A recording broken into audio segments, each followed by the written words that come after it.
ಶ್ರೀ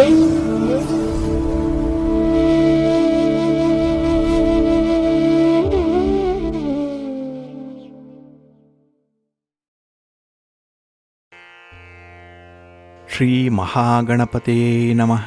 ಶ್ರೀ ಗುರುಭ್ಯೋ ನಮಃ. ಹರಿ ಓಂ. ಶ್ರುತಿ ಸ್ಮೃತಿ ಪುರಾಣಾನಾಂ ಆಲಯಂ ಕರುಣಾಲಯಂ ನಮಾಮಿ ಭಗವತ್ಪಾದಶಂಕರಂ ಲೋಕಶಂಕರಂ. ಪ್ರೀತಿಯ ವೀಕ್ಷಕ ಬಂಧುಗಳೇ, ತಮಗೆಲ್ಲರಿಗೂ ಸಿರಿಗನ್ನಡ ಸುದ್ದಿವಾಹಿನಿಗೆ ಸ್ವಾಗತ. ದಯಾಮಯನಾದಂಥ ಭಗವಂತನ ಅನುಗ್ರಹ ತಮ್ಮೆಲ್ಲರಿಗೆ ಪ್ರಾಪ್ತಿಯಾಗಲಿ, ತಮ್ಮೆಲ್ಲರ ಜೀವನ ಆರೋಗ್ಯದಾಯಕವಾಗಿರಲಿ, ಸಂತೃಪ್ತಿದಾಯಕವಾಗಿರಲಿ ಎಂದು ಭಗವಂತನಲ್ಲಿ ಪ್ರಾರ್ಥನೆಯನ್ನು ಮಾಡ್ತಾ ಈ ದಿನದ ಪಂಚಾಂಗ ಫಲವನ್ನು ನೋಡೋಣ. ಹಾಗೆ ದ್ವಾದಶ ರಾಶಿಯವರ ಗೋಚಾರ ಫಲಾಫಲಗಳು ಹೇಗಿವೆ ಅನ್ನೋದನ್ನು ಕೂಡ ತಿಳಿಯೋಣ. ಇನ್ನು ಈ ದಿನದ ವಿಶೇಷ ಕಾರ್ಯಕ್ರಮವನ್ನು ನಾವು ಪ್ರತ್ಯೇಕವಾಗಿ ನೋಡೋಣ ಬನ್ನಿ. ಈ ದಿನ ಹುಟ್ಟುಹಬ್ಬವನ್ನು ಆಚರಿಸ್ಕೊಳ್ತಾ ಇರುವಂಥ ತಮಗೆಲ್ಲರಿಗೂ ಕೂಡ ಹುಟ್ಟುಹಬ್ಬದ ಶುಭಾಶಯಗಳು. ಹಾಗೆ ಈ ದಿನಾಂಕದಂದು ವಿವಾಹವಾಗಿರುವಂಥ ದಂಪತಿಗಳಿಗೂ ಕೂಡ ವಿವಾಹ ವಾರ್ಷಿಕೋತ್ಸವದ ಶುಭಾಶಯಗಳನ್ನು ಹೇಳ್ತಾ ಭಗವಂತ ತಮಗೆಲ್ಲರಿಗೂ ಕೂಡ ಸಕಲ ಸನ್ಮಂಗಳಗಳನ್ನು ಕರುಣಿಸಲಿ ಅಂತ ಹೇಳಿ ಸಿರಿಗನ್ನಡ ಸುದ್ದಿವಾಹಿನಿಯ ಪರವಾಗಿ ಪ್ರಾರ್ಥಿಸುತ್ತೇನೆ. ಪ್ರೀತಿಯ ಬಂಧುಗಳೇ, ಈ ದಿನ 2025 ಜೂನ್ ತಿಂಗಳ 23ನೇ ತಾರೀಕು ಇಂದು ವಾಸರ ಅಂದರೆ ಸೋಮವಾರ. ಈ ಸೋಮವಾರದ ನಿತ್ಯ ಪಂಚಾಂಗ ಫಲ ಹೇಗಿದೆ ನೋಡೋಣ ಬನ್ನಿ. ಶ್ರೀ ವಿಶ್ವಾವಸು ನಾಮ ಸಂವತ್ಸರೆ ಉತ್ತರಾಯಣೆ ಗ್ರೀಷ್ಮ ಋತು ಜ್ಯೇಷ್ಠ ಮಾಸ ಕೃಷ್ಣ ಪಕ್ಷದ ತ್ರಯೋದಶಿಯ ತಿಥಿ ಈ ದಿನ ಇದೆ. ಇದು ಈ ದಿನ ರಾತ್ರಿ 8:38 ಇರಲಿದೆ. ನಂತರ ಚತುರ್ದಶಿ ಆರಂಭ ಆಗುತ್ತೆ. ಈ ದಿನದ ನಕ್ಷತ್ರ ಕೃತ್ತಿಕಾ ನಕ್ಷತ್ರ. ಇದು ಈ ದಿನ ಮಧ್ಯಾಹ್ನ 2:09 ಇರಲಿದೆ. ನಂತರ ರೋಹಿಣಿ ನಕ್ಷತ್ರ ಆರಂಭ ಆಗುತ್ತೆ. ಈ ದಿನದ ಕರ್ಣ ಪೂರ್ವಕರ್ಣ ಗರಜ. ಇದು ಈ ದಿನ ಬೆಳಿಗ್ಗೆ 11:48 ಇರಲಿದೆ. ನಂತರ ಉತ್ತರ ಕರ್ಣ ವಣಿಜ ಆರಂಭ ಆಗುತ್ತೆ. ಈ ದಿನದ ಯೋಗ ಧೃತಿ ಯೋಗ. ಇದು ಈ ದಿನ ಮಧ್ಯಾಹ್ನ 1:17 ಇರಲಿದೆ. ನಂತರ ಶೂಲ ಯೋಗ ಆರಂಭ ಆಗುತ್ತೆ. ಈ ದಿನ ದಿಕ್ಶೂಲೆ ಇರುವಂಥದ್ದು ಪೂರ್ವ ದಿಕ್ಕಿಗೆ. ಇನ್ನು ಈ ದಿನ ಸೂರ್ಯ ಇರುವಂಥ ರಾಶಿ ಮಿಥುನ, ಚಂದ್ರ ಇರುವಂಥ ರಾಶಿ ವೃಷಭ. ಹಾಗೆ ಈ ದಿನ ರಾಹುಕಾಲ ಇರುವಂಥ ಸಮಯ ಈ ದಿನ ಬೆಳಿಗ್ಗೆ 7:37 ಬೆಳಿಗ್ಗೆ 9:13 ಗುಳಿಕ ಕಾಲ ಈ ದಿನ ಮಧ್ಯಾಹ್ನ 2:01 ಅಪರಾಹ್ನ 3:37 ಇನ್ನು ಯಮಗಂಡ ಕಾಲ ಈ ದಿನ ಬೆಳಿಗ್ಗೆ 10:49 ಮಧ್ಯಾಹ್ನ 12:25 ಇರಲಿದೆ. ಇನ್ನು ಈ ದಿನ ದುಷ್ಟ ಮುಹೂರ್ತ ಇರುವಂಥ ಸಮಯ ಈ ದಿನ ಮಧ್ಯಾಹ್ನ 12:51 ಮಧ್ಯಾಹ್ನ 1:46 ಹಾಗೆ ಅಪರಾಹ್ನ 3:38 ಸಂಜೆ 4:34 ದುಷ್ಟ ಮುಹೂರ್ತದ ಸಮಯ. ಹಾಗಾಗಿ ಈ ಸಮಯದಲ್ಲಿ ಯಾವುದೇ ಪ್ರಯಾಣವನ್ನಾಗಲಿ ಯಾವುದೇ ಶುಭ ಕಾರ್ಯಗಳನ್ನಾಗಲಿ ಆರಂಭ ಮಾಡಬೇಡಿ. ಏಕೆಂದರೆ ನೀವು ಯಾವುದೇ ಕೆಲಸ ಕಾರ್ಯಗಳನ್ನು ಈ ದುಷ್ಟ ಮುಹೂರ್ತ ಇರುವಂತಹ ಸಮಯದಲ್ಲಿ ಆರಂಭ ಮಾಡಿದರೆ ಅದರಿಂದ ಬರುವಂತಹ ಫಲಿತಾಂಶಗಳು ಅಷ್ಟೊಂದು ಅನುಕೂಲಕರವಾಗಿ ಇರೋದಿಲ್ಲ. ಆದ್ದರಿಂದಲೇ ಈ ದುಷ್ಟ ಮುಹೂರ್ತವನ್ನು ಅವಾಯ್ಡ್ ಮಾಡುವಂಥದ್ದು ತುಂಬ ಉತ್ತಮ. ಇನ್ನು ಈ ದಿನ ಅಭಿಜಿತ್ ಮುಹೂರ್ತ ಇರುವಂಥ ಸಮಯ ಈ ದಿನ ಬೆಳಿಗ್ಗೆ 11:55 ಮಧ್ಯಾಹ್ನ 12:51 ಅಭಿಜಿತ್ ಮುಹೂರ್ತ ಇರುವಂಥ ಸಮಯ. ಇನ್ನು ಈ ದಿನ ವಿಶೇಷವಾಗಿ ಅಮೃತ ಕಾಲ ಇರುವಂಥ ಸಮಯ ಈ ದಿನ ಮಧ್ಯಾಹ್ನ 1:06 ಮಧ್ಯಾಹ್ನ 2:33 ಅಮೃತ ಕಾಲದ ಸಮಯ. ಹಾಗೆ ಈ ದಿನ ಸೂರ್ಯೋದಯ ಆಗುವಂಥ ಸಮಯ ಈ ದಿನ ಪ್ರಾತಃ ಕಾಲ 5:52 ಸೂರ್ಯಾಸ್ತ ಸಂಜೆ 6:48. ಇನ್ನು ಈ ದಿನ ಚಂದ್ರನ ಬಲ ಇರುವಂಥ ರಾಶಿಗಳು ಅಂತ ಹೇಳಿದ್ರೆ ವೃಷಭ, ಕರ್ಕಾಟಕ, ಸಿಂಹ, ವೃಶ್ಚಿಕ, ಧನಸ್ಸು ಮತ್ತು ಮೀನ ಈ 6 ರಾಶಿಯವರಿಗೆ ಗೋಚಾರದಲ್ಲಿ ಚಂದ್ರನಿಂದ ಶುಭ ಫಲಗಳ ಯೋಗ ಇರುತ್ತೆ. ಇನ್ನು ಉಳಿದ 6 ರಾಶಿಯವರಿಗೆ ಮಿಶ್ರಫಲದ ಯೋಗ ಇರುತ್ತೆ. ಅದನ್ನು ಮುಂದೆ ದ್ವಾದಶ ರಾಶಿಯವರ ಗೋಚಾರ ಫಲಗಳನ್ನು ನೋಡುವಂತಹ ಸಂದರ್ಭದಲ್ಲಿ ಮತ್ತಷ್ಟು ವಿಚಾರಗಳನ್ನು ತಿಳ್ಕೊಳ್ಳೋಣ. ಇನ್ನು ಈ ದಿನದ ಹೊರದ ಅಧಿಪತಿ ಚಂದ್ರ. ಚಂದ್ರ ಅಂತ ಹೇಳಿದ್ರೆ ಮನಃಕಾರಕ. ಹಾಗಾಗಿ ನಮ್ಮ ಮನಸ್ಸಿಗೆ, ನಮ್ಮ ಕಲ್ಪನೆಗೆ, ನಮ್ಮ ಮನಸ್ಸಿನ ಚಂಚಲತೆಗೆ ಚಂದ್ರ ಕಾರಕನಾಗಿರ್ತಾನೆ. ಹಾಗಾಗಿ ಈ ದಿನ ಮನಸ್ಸು ಮಾಡಿದರೆ ಮಾತ್ರ ಕೆಲಸಗಳಾಗತ್ತೆ. Where there is a will there is a way. ಹಾಗಾಗಿ ಮನಸ್ಸಿದ್ದರೆ ಮಾರ್ಗ ಅಂತ ಹೇಳುವಂಥದ್ದು ಈ ಕಾರಣಕ್ಕಾಗಿಯೇ. ಇನ್ನು ಚಂದ್ರ ಈ ದ್ರವ ಪದಾರ್ಥಗಳಾದಂತಹ ಹಾಲು, ನೀರು, ಎಣ್ಣೆ, ಪೆಟ್ರೋಲ್, ಕೆಮಿಕಲ್ಸ್ ಇತ್ಯಾದಿಗಳನ್ನು ಯಾರು ಮಾರಾಟ ಮಾಡ್ತಾ ಇದ್ದೀರಿ, ಯಾರು ಖರೀದಿ ಮಾಡಲಿಕ್ಕೆ ಹೊರಟಿದ್ದೀರಿ ಅಂಥವ್ರಿಗೆ ತುಂಬ ಅನುಕೂಲತೆಗಳು ಇರುತ್ತೆ. ಹಾಗೆ ಈ ಹೋಟೆಲ್ ಬಿಸ್ನೆಸ್ಸನ್ನು ಮಾಡೋವಂಥವ್ರಿಗೆ, ಹೋಟೆಲ್ಗಳಲ್ಲಿ, ರೆಸ್ಟೋರೆಂಟ್ಗಳಲ್ಲಿ ಕೆಲಸ ಮಾಡೋವಂಥವ್ರಿಗೂ ಕೂಡ ಈ ದಿನ ತುಂಬ ಅನುಕೂಲತೆಗಳಿರುತ್ತೆ. ಹಾಗಾಗಿ ಚಂದ್ರನಿಂದ ಈ ದಿನದಲ್ಲಿ ಸಂಚಾರಕ್ಕೆ, ಪ್ರಯಾಣಕ್ಕೂ ಕೂಡ ತುಂಬ ಅನುಕೂಲತೆಗಳು ಇರುತ್ತೆ. ಹಾಗಾಗಿ ನೀವು ಮಾಡುವಂಥ ಪ್ರಯಾಣ, ಒಂದು ಪ್ರವಾಸ ತುಂಬ ಶುಭವನ್ನು, ಲಾಭವನ್ನು ನಿಮಗೆ ತಂದು ಕೊಡುತ್ತೆ. ಹಾಗೆ ಈ ದಿನ ಒಬ್ಬರ ಬಗ್ಗೆ ಇರುವಂಥ ಒಂದು ಕಾಳಜಿ, ಕಳಕಳಿ, ಪ್ರೀತಿ, ವಾತ್ಸಲ್ಯ, ಪೋಷಣೆ ಇಂಥದ್ದಕ್ಕೂ ಕೂಡ ಚಂದ್ರ ಕಾರಕನಾಗಿರ್ತಾನೆ. ಹಾಗಾಗಿ ಈ ದಿನ ನಿಮ್ಮ ಮನಸ್ಸು ಬಹಳ ಮೃದುವಾಗಿರುತ್ತೆ, ಪ್ರೀತಿಗೆ ಕರಗಿ ಹೋಗುತ್ತೆ, ಸೋತು ಹೋಗುತ್ತೆ ಅಂಥ ಒಂದು ಸಂದರ್ಭ ಇದೆ. ಹಾಗಾಗಿ ಯಾರದ್ದಾದರೂ ಒಂದು ಮನಸ್ಸನ್ನು ಗೆಲ್ಲಬೇಕು ಅಂತ ಹೇಳಿದ್ರೆ ನಿಮ್ಮ ಮಾತಿನಲ್ಲಿ ಮಾಧುರ್ಯ ಇರಲಿ, ಸಿಹಿ ಇರಲಿ. ಇದರಿಂದ ಅವರನ್ನು ಗೆಲ್ಲಲಿಕ್ಕೆ, ಅವರದ ಹೃದಯವನ್ನು ನೀವು ವಶಪಡಿಸ್ಕೊಳ್ಳಿಕ್ಕೆ ಸಾಧ್ಯವಾಗುತ್ತೆ. ಹಾಗಾಗಿ ಮಾತಿನಿಂದಲೇ ಈ ದಿನ ಹೆಚ್ಚು ಕೆಲಸಗಳಾಗತ್ತೆ. ಅದೇ ರೀತಿಯಲ್ಲಿ ಸಮಸ್ಯೆಗಳು ಕೂಡ ಉದ್ಭವಿಸಿಬಿಡುತ್ತೆ. ಹಾಗಾಗಿ ನಿಮ್ಮ ಕೆಲಸ ಕಾರ್ಯಗಳನ್ನು ಬಹಳ ವಿಶೇಷ ರೀತಿಯಲ್ಲಿ ಮುತುವರ್ಜಿಯಿಂದ ಆರಂಭ ಮಾಡಿ. ಅದರಲ್ಲೂ ಗುರು ಹೋರಾದಲ್ಲಿ ಕೆಲಸ ಕಾರ್ಯಗಳು ಆರಂಭ ಆದರೆ ಒಳ್ಳೆಯ ಫಲವನ್ನೇನೋ ತರುತ್ತೆ. ಆದರೆ ಈ ಬೆಳಗಿನ ಅವಧಿಯಲ್ಲಿ ಇರುವಂತಹ ಗುರುಹೋರಾದ ಸಮಯದಲ್ಲಿ ರಾಹುಕಾಲ ಇರುತ್ತೆ. ಇದನ್ನು ಸ್ವಲ್ಪ ನೋಡಿಕೊಂಡು ಅನುಸರಣೆ ಮಾಡಬೇಕಾಗತ್ತೆ. ಹಾಗಾಗಿ ಈ ದಿನ ಗುರುಹೋರ ಇರುವಂಥ ಸಮಯ ಬೆಳಿಗ್ಗೆ 8 ಗಂಟೆ 2 ನಿಮಿಷದಿಂದ ಬೆಳಿಗ್ಗೆ 9 ಗಂಟೆ 7 ನಿಮಿಷದವರೆಗೆ. ಇನ್ನು ಅಪರಾಹ್ನ 3 ಗಂಟೆ 33 ನಿಮಿಷದಿಂದ ಸಂಜೆ 4 ಗಂಟೆ 38 ನಿಮಿಷದವರೆಗೆ. ಹಾಗೆ ರಾತ್ರಿ 10 ಗಂಟೆ 29 ನಿಮಿಷದಿಂದ ರಾತ್ರಿ 11 ಗಂಟೆ 24 ನಿಮಿಷದವರೆಗೆ ಗುರುಹೋರ ಇರುವಂಥ ಸಮಯ. ಇದನ್ನು ಸ್ವಲ್ಪ ನೋಡಿಕೊಂಡು ಅನುಸರಣೆ ಮಾಡಿ. ಆದರೆ ಈ ದಿನ ಇರುವಂಥ ಶನಿ ಹೋರಾದಲ್ಲಿ ನಿಮ್ಮ ಕೆಲಸ ಕಾರ್ಯಗಳು ಆರಂಭ ಆದರೆ ಸ್ವಲ್ಪ ನಿಧಾನ ಆಗುತ್ತೆ. ಏಕೆಂದರೆ ಶನಿ ಮಂದಗತಿಯ ಚಲನೆಯನ್ನು ಹೊಂದಿರುವಂಥವನು. ಹಾಗಾಗಿ ಪ್ರಮುಖವಾಗಿರುವಂಥ ಕೆಲಸ ಕಾರ್ಯಗಳನ್ನು ಆದಷ್ಟು ಶನಿ ಹೋರಾದಲ್ಲಿ ಆರಂಭ ಮಾಡಬೇಡಿ. ನಿಮ್ಮ ಪ್ರಯಾಣವನ್ನು ಕೂಡ ಶನಿ ಹೋರಾದಲ್ಲಿ ಆರಂಭ ಮಾಡಬೇಡಿ. ಅಷ್ಟೊಂದು ಒಳ್ಳೆಯ ಫಲಿತಾಂಶ ನಿಮಗೆ ಸಿಕ್ಕಲ್ಲ ನಿಮ್ಮ ಪ್ರಯತ್ನಕ್ಕೆ. ಹಾಗಾಗಿ ಈ ದಿನ ಶನಿ ಹೋರ ಇರುವಂಥ ಸಮಯ ಬೆಳಿಗ್ಗೆ 6 ಗಂಟೆ 58 ನಿಮಿಷದಿಂದ ಬೆಳಿಗ್ಗೆ 8 ಗಂಟೆ 2 ನಿಮಿಷದವರೆಗೆ. ಇನ್ನು ಮಧ್ಯಾಹ್ನ 2 ಗಂಟೆ 28 ನಿಮಿಷದಿಂದ ಮಧ್ಯಾಹ್ನ 3 ಗಂಟೆ 33 ನಿಮಿಷದವರೆಗೆ. ಹಾಗೆ ರಾತ್ರಿ 9 ಗಂಟೆ 33 ನಿಮಿಷದಿಂದ ರಾತ್ರಿ 10 ಗಂಟೆ 29 ನಿಮಿಷದವರೆಗೆ ಶನಿ ಹೋರ ಇರುವಂಥ ಸಮಯ. ಇದನ್ನು ಸ್ವಲ್ಪ ಅವಾಯ್ಡ್ ಮಾಡ್ಕೊಳ್ಳಿ, ಒಳ್ಳೆಯದಾಗುತ್ತೆ. ಅದೇ ರೀತಿ ಈ ದಿನ ಇರುವಂಥ ಕುಜ ಹೋರ ಕೂಡ ಅಷ್ಟೊಂದು ಫೇವರಬಲ್ ಆಗಿಲ್ಲ.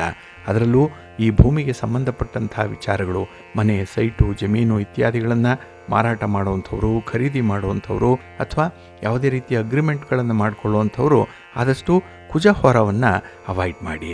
ಇನ್ನು ಈ ಭೂಮಿಗೆ ಸಂಬಂಧಪಟ್ಟಂತಹ ಯಾವುದೇ ತಂಟೆ, ತಕರಾರುಗಳು, ಲಿಟಿಗೇಷನ್ಸು, ನ್ಯಾಯಾಲಯದ ಪ್ರಕರಣಗಳು ಏನೇ ಇದ್ದರೂ ಕೂಡ ಅದರ ಒಂದು ಪ್ರಯತ್ನವನ್ನು ಕೂಡ ಆದಷ್ಟು ಕುಜ ಹೋರದಲ್ಲಿ ಅವಾಯ್ಡ್ ಮಾಡಿ.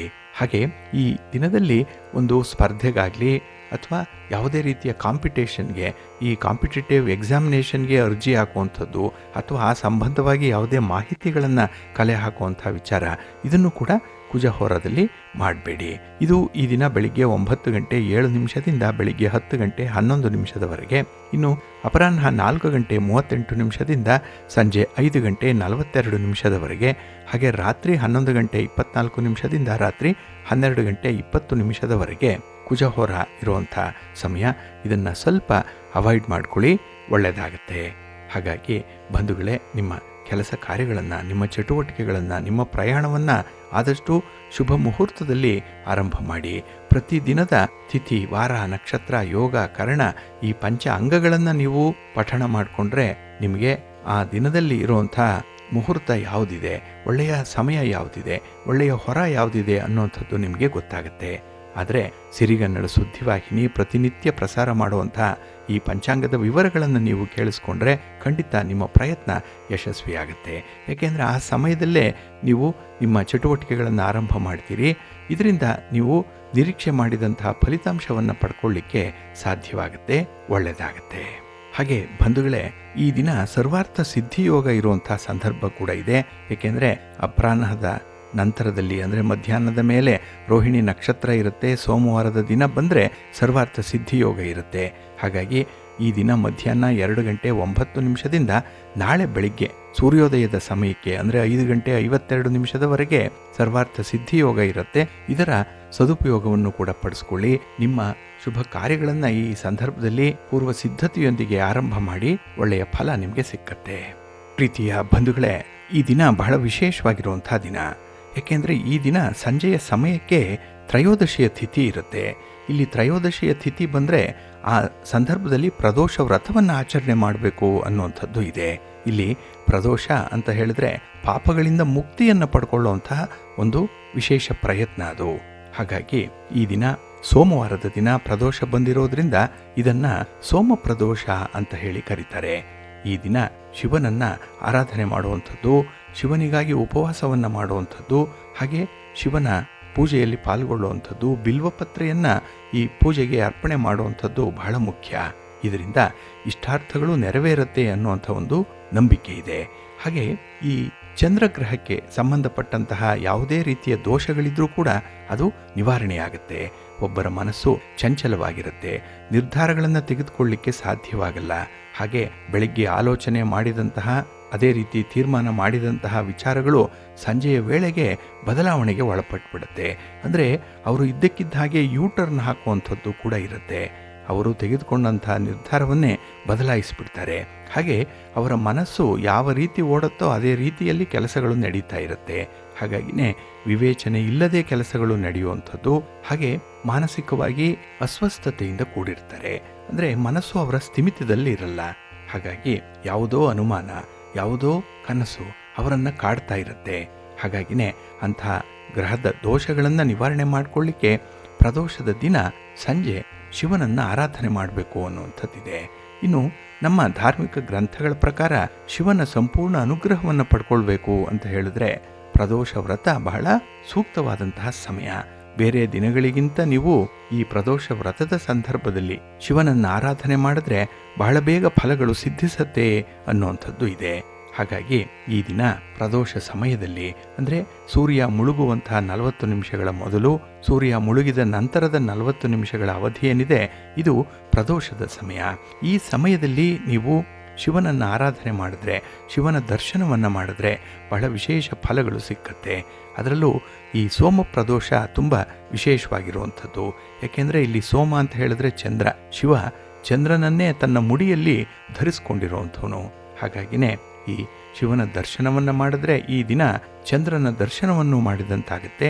ಜೊತೆಗೆ ಚಂದ್ರನಿಂದ ಬರುವಂತಹ ಎಲ್ಲ ರೀತಿಯ ಅನಾಹುತಗಳು ಕೂಡ, ದೋಷಗಳು ಕೂಡ ತಪ್ಪತ್ತೆ ಅನ್ನುವಂಥ ನಂಬಿಕೆ ಇದೆ.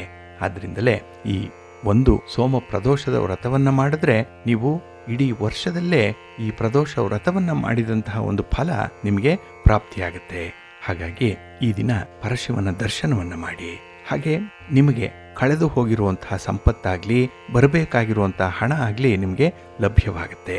ಇನ್ನು ಸಾಡೆಸಾತಿಯ ಪ್ರಭಾವ ಏನಾದರೂ ಇದ್ದರೆ ಅದು ಕೂಡ ನಿವಾರಣೆಯಾಗುತ್ತೆ.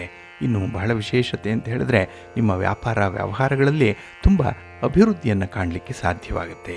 ಹಾಗಾಗಿ ಈ ದಿನ ಶಿವನಿಗೆ ಅಷ್ಟೋತ್ತರವನ್ನು ಮಾಡಿಸಿ, ಹಾಗೆ ಹಾಲಿನ ಅಭಿಷೇಕವನ್ನು ಮಾಡಿಸಿ. ಅದರಲ್ಲೂ ಕಬ್ಬಿನ ಹಾಲಿನಿಂದ ಅಭಿಷೇಕವನ್ನು ಮಾಡಿದ್ರೆ ಈ ದಿನ ಪ್ರದೋಷದ ಸಮಯದಲ್ಲಿ ಅತ್ಯದ್ಭುತವಾದಂತಹ ಫಲಗಳನ್ನು ಪಡ್ಕೊಳ್ಳಿಕ್ಕೆ ಸಾಧ್ಯ ಇದೆ. ಇನ್ನು ಮಹಾಮೃತ್ಯುಂಜಯ ಮಂತ್ರವನ್ನು 108 ಬಾರಿ ಪಠಣ ಮಾಡುವಂಥದ್ದು. ಹಾಗೆ ಶಿವನ ದೇವಾಲಯದಲ್ಲಿ ಈ ದಿನ ದೀಪವನ್ನು ಹಚ್ಚೋದ್ರಿಂದ, ಜ್ಯೋತಿಯನ್ನು ಬೆಳಗಿಸೋದ್ರಿಂದ ಕೂಡ ಶಿವನ ಅನುಗ್ರಹ ಉಂಟಾಗುತ್ತೆ. ಹಾಗೆ ಈ ದಿನ ಪಂಚಗವ್ಯವನ್ನು ಉಪಯೋಗಿಸೋದ್ರಿಂದ ಎಲ್ಲ ಪಾಪಗಳಿಂದ ಮುಕ್ತಿಯಾಗುತ್ತೆ. ಪಂಚಾಮೃತವನ್ನು ಈ ದಿನ ಉಪಯೋಗಿಸೋದ್ರಿಂದ ಸಂಪತ್ತನ್ನು ನೀಡುತ್ತೆ. ಹಾಗೆ ತುಪ್ಪವನ್ನು ಶಿವನಿಗೆ ದಾನ ಮಾಡೋದ್ರಿಂದ ಮೋಕ್ಷವನ್ನು ಸಂಪಾದನೆ ಮಾಡ್ಕೊಳ್ಬೋದು. ಹಾಲನ್ನು ನೀಡೋದ್ರಿಂದ ದೀರ್ಘಾಯುಷ್ಯ ಪ್ರಾಪ್ತಿಯಾಗುತ್ತೆ. ಮೊಸರು ಮಕ್ಕಳ ಭಾಗ್ಯವನ್ನು ಕೊಡುತ್ತೆ. ಜೇನುತುಪ್ಪ ಉತ್ತಮವಾದಂತಹ ಧ್ವನಿಯನ್ನು ಕೊಡುತ್ತೆ, ಉತ್ತಮ ಶಾರೀರಿಕ ಆರೋಗ್ಯವನ್ನು ಕೊಡುತ್ತೆ. ಇನ್ನು ಕಬ್ಬಿನ ರಸ ಉತ್ತಮ ಆರೋಗ್ಯ ಭಾಗ್ಯ, ಶತ್ರುಗಳ ನಾಶವನ್ನು ಉಂಟು ಮಾಡುತ್ತೆ. ಇನ್ನು ಎಳೆನೀರು ಸಂತೋಷ ಮತ್ತು ಜೀವನದಲ್ಲಿ ತುಂಬ ಆನಂದವನ್ನು ತರುವಂಥದ್ದು. ಹಾಗೆ ಗಂಧ ಲಕ್ಷ್ಮಿಯ ಕಟಾಕ್ಷಕ್ಕೆ ಉಪಯೋಗಿಸುವಂಥದ್ದು. ಇನ್ನು ಸಕ್ಕರೆ ಶತ್ರುವಿನ ನಾಶಕ್ಕಾಗಿ ಈ ಸಂದರ್ಭದಲ್ಲಿ ಬಳಸಬೇಕು. ಹಾಗಾಗಿನೇ ಈ ಪ್ರದೋಷದ ಸಮಯದಲ್ಲಿ ಪಂಚಾಮೃತ ಅಭಿಷೇಕ ತುಂಬ ವಿಶೇಷವಾಗಿ ಮಾಡಬೇಕು ಅನ್ನುವಂಥದ್ದು ಇದೆ. ಹಾಗೆ ಪ್ರತಿ ಮಾಸದಲ್ಲೂ ಕೂಡ ವಿಶೇಷ ತಿಥಿಗಳಲ್ಲಿ ಪ್ರದೋಷ ತಿಥಿ ಕೂಡ ಒಂದು.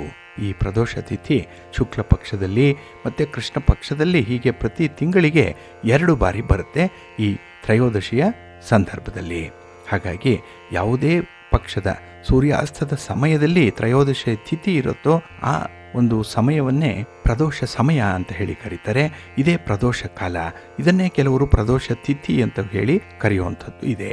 ಹಾಗಾಗಿ ಈ ತಿಥಿ ನೈಮಿತ್ಯಕವೂ ಹೌದು, ಕಾಮ್ಯವೂ ಹೌದು ಅಂತ ಹೇಳ್ತಾರೆ. ಯಾಕೆ ಅಂತ ಹೇಳಿದ್ರೆ ನಿರ್ದಿಷ್ಟವಾದ ತಿಥಿಯ ಮೇಲೆಯೇ ಬರೋದ್ರಿಂದ ಇದು ನೈಮಿತ್ತಿಕವಾಗಿರುವಂಥದ್ದು.